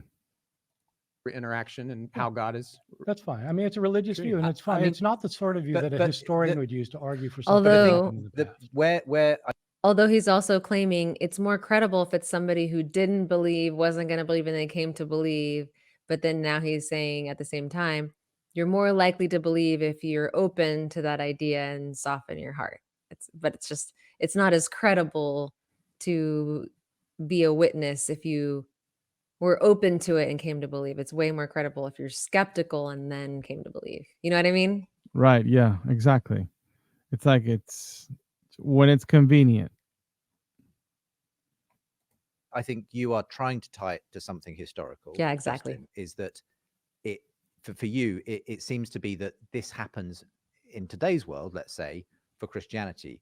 People from other worldviews and aren't having visions of the Prophet Muhammad here in the UK. They're not having visions of I don't know Yeah. if that's true. or not. Who's to People- say I'll say it this way, that? How can he people speak of their own for religions, they do have everybody? vision. That's not true. Hmm. Ah, But across the way, Ah. that doesn't happen. And it's so- amazing. I mean, you so can it's even just- you can even go to Google and search. uh, I've done it in YouTube. Oh well, you can- Google's the one I trust, especially the internet. I think especially if you have a Wikipedia page, I'm there. But you can't find like Christians are not having visions of Muhammad and Krishna and Buddha. Okay, Well, that- Buddhists are not having visions of Look, Krishna. But you're saying Muslims are Mormons- having visions of But Muslims Jesus. are, and here's the amazing thing: Muslims aren't having visions of Joseph Smith, and then saying, "Oh, Mormonism's true." That's never happened. No, I don't know if it's true or not, and I think that's incredible. I think it's. I don't think you you know, can know that's true or not. I think it's literally incredible, but I think it's incredible. I'm going to send my book. You're going to endorse this book. No, I am not going to endorse. I will. Yeah, if you promise to let Wow. me put my own blurb on the back, I will definitely write an Okay, endorsement. maybe I mean, I'll- obviously, but you maybe I feel won't. I believe in freedom of speech, but not on my books. I mean, you feel that where Justin Uh-huh. takes these arguments strays beyond the realm of history. Obviously, you think that, but in any case, it strikes me that even when you go back to the things that where you were happy to agree on some of those bedrock facts, the death of Jesus, the fact that unparalleled there was a claim. claim, the fact that people claimed that they had the appearances, and so on.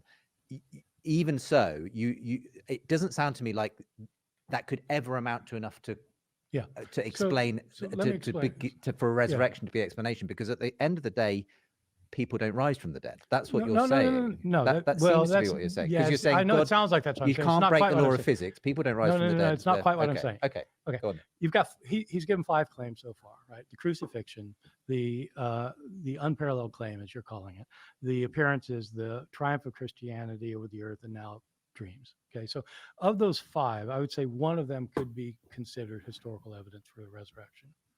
I'm not saying Which it's, one? The appearances. yeah, Okay. because crucifixion obviously isn't a proof of a resurrection, right? Well, you have to be Just dead to proof he be died. to Yeah. be No, but it's not, resurrected. but that's not proof of a resurrection, it's just Sure. proof of the death. yeah, sure. Right. So I mean, it's not proof. of Neither is resurrection. an empty tomb.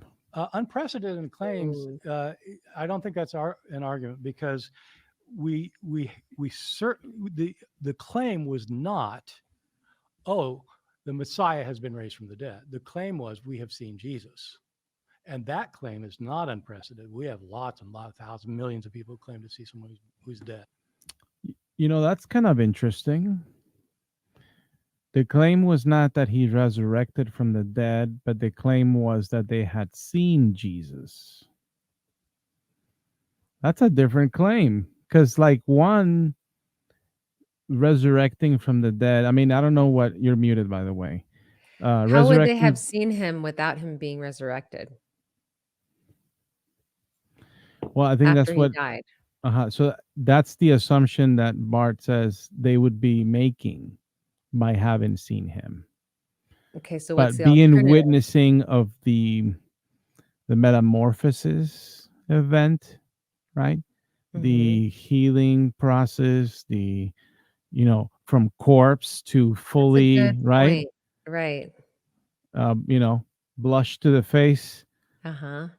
That's a different claim. We saw him resurrect, or we are witnesses that he resurrected, or that this That's a good happened. point. Like if today, for example, with Mhm. Tupac or Elvis, where they've been seen after they've passed, people don't say, oh, they've resurrected. They assume that, oh, maybe they faked their death or they didn't really die. They're really still alive.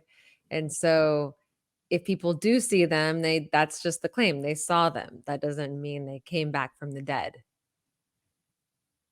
Yeah, That's a good point. yeah. Who's alive now. So that's not evidence. The appearances is evidence. Okay. Okay. But what does evidence? But okay. We're But how trying many to- appearances would you need before you change way? Because didn't you No, say? just let me get there first. Okay. So the yeah. triumph is not evidence, and the Uh-huh. dreams aren't evidence. They're not historical evidence. You might confirm you in your religious beliefs. So it's really the appearances. And so the question is, what kind of appearances would it take Yeah. to convince somebody? And so the way I usually put it is this. So in terms of the laws of physics, if you take a cup Pause. of coffee, or in this country, tea, And honestly, like it could have been more convincing. How about more than just a few days to be visible to just a few people? Like, why not be around for a few thousand years in person so you can have more of these one-on-one in-person experiences to draw from? Yeah. How about some, like, independent, signed, well written individual testimonials from people that you would not expect to be Originals. witnesses of something like that? Actual originals, and don't tell me that there's no way to have preserved originals, because there is way. Mm-hmm. There are tablets dating 2000, 3000 BCE, and they're still around. Like, stuff can be preserved. And if this God existed and these things were true, and the conditions for being saved from burning in hell are actually this belief in this character who resurrected, blah, blah, blah, that why wouldn't have you done a little more than just when you Exactly. left, right? If you're going to inspire the text, why not also inspire the preservation of the text or inspire the originals to be put on something that's longer lasting? And I'm not convinced by his argument of saying, like, well, that God wanted you to, I forget the word he used, but was it something about, like, I guess the virtue of believing or something like that? Like, God wanted to see you have a change of mind, I think is Mm-hmm. what he said. That's also ridiculous, because Mm. that supposed change of mind or whatever, it's something that even the New Testament itself says that it's not possible outside of the intervention of the Holy Spirit, for instance, because these truths are spiritually discerned. You've heard that before. Mm-hmm. And so what that means is that there are aspects of one's faith that are veiled by people's sin, that unless the Holy Spirit unveils it, they cannot even believe in the gospel. Mm-hmm. Yeah. So it's just yeah, it's a little sad. And he's getting schooled by Bart. That's amazing. All right, here we go. and you pour some cream in it and you stir it up. Because of the second law of thermodynamics, the cream disperses throughout the coffee or tea. And no matter how much you stir it, you can't put the cream back, right? The law of thermodynamics. It's not a theory. It's not a hypothesis. It's the law of thermodynamics. That's what happens, because entropy always increases in a closed system. Okay, so that's a law, and which means it is to our knowledge it has never been violated. Now, suppose that there's somebody who says that in 1920, suppose you have 5 people, suppose you have 10 people who say in 1920 they saw a guy put cream in his coffee and he stirred it till it dispersed and he kept stirring and then the cream came to the top just like that. How many historians would trust those 10 people? None. And in fact, not just, and it's not just, I mean, who I wouldn't believe them. They said they saw it. Okay, they said they saw it. People say they see things that are not true. And so if you've got something like that that has never happened, you need more than a few people saying they saw it. Okay. That's my view. Final thoughts, and we'll close this up. If I can ask just one more Yeah. question, I was going to throw out the 500. We didn't get to talk about the 500. You make an offhand comment that I thought was interesting. I think Because it's there's in nothing how to talk Jesus about. became God. You said there's a certain force. Say again? I said he didn't talk about the 500 because there's nothing to talk about. It's not Oh, yeah. 500 people. In the argument, and so I was just curious if the 500 claim, if that's historical, if there were 500 people that Paul maybe knew some of them, would you consider that Which it's not. at least Yeah, forceful? I'd consider argument it to be the and same level of evidence as the 1,000 people who saw the Mother Mary on a cliff. Nice. Which happens, is completely well documented that Mary appeared to over 500 people on numerous occasions. And I think you have to take it into account, figure out, well, what really probably happened. But I don't know any historian who's a non-Catholic who would say, yeah, therefore Mary genuinely appeared. They'd say, well, they saw something. We're running out of time, so we'll have final thoughts. So go ahead, Justin. I would just say, this has been great, and thank you, Bart, again. But I would just say, follow the evidence where it leads. And I think if you look at the appearances, if you look at what has transpired over the last 2,000 years, and especially, I think these points that what Jesus wanted to happen has happened. The fact that Jesus is still appearing to people in dreams and visions all over the world. I think all this points. I mean, where there's a lot of smoke, there's a fire. And I think, when you look at all the things that have happened around the world, I think we see Not all the smoke. necessarily. It must go back to a fire. People are having the same dreams and hallucinations. That must mean that it's true. No? You ever heard of smoke machines? Yeah, There's that's a good point. yeah. Steam. Yeah. I think if Bart's correct, it just smoke all the way down. And I don't think so. I think there was a fire. Final thought about. Yeah, I think that He I think the doesn't big just issue think that in- there's a in, fire, that there's a Christian miraculous apologetics. fire started by an invisible being. Mm-hmm. That's different. Yeah. A fire that's mixed in with ice. Yeah. Exactly. Something that breaks the laws of physics. It's not even Yeah. fire. is that apologists are doing theology, claiming to do history. And I have no trouble with people doing theology. Exactly. I have no trouble with people believing Jesus was raised from the dead. History is actually two things, and I think apologists tend to get it confused. I think that's what's going on here. The two things are history in one sense is anything that happened in the past. The other sense that history, the way historians use history, is what you can establish as having happened in the past, where you have evidence. And for that, you need historical arguments. You can't have religious arguments. You have to have historical arguments. Just like you can't have mathematical arguments to prove philosophy, or you can't have philosophical arguments. There are different realms of discourse, and theology and history are different realms of discourse. If you pretend you're doing history when in fact you're doing theology, I just don't think it's right. And you're trying to convince people because they don't know, and they sound, oh, that sounds like it's history. No, it is not history. To claim that that something is historical requires a critical evaluation of all the sources and all the information, and to establish levels of probability. It isn't simply to tell people what they want to hear and say, here's my evidence for it. Well, you can go and look for yourself in the books that have been made. Yeah, and that's the end of that. And I think what we have here is exactly that. And if I may borrow from an analogy, from like a biblical analogy, this apologist here, like many of them, if not most, is truly a wolf in sheep clothes. That's the same thing. In what sense? He's a wolf because he really is just an apologist, pretending to be a historian and writing like a historian.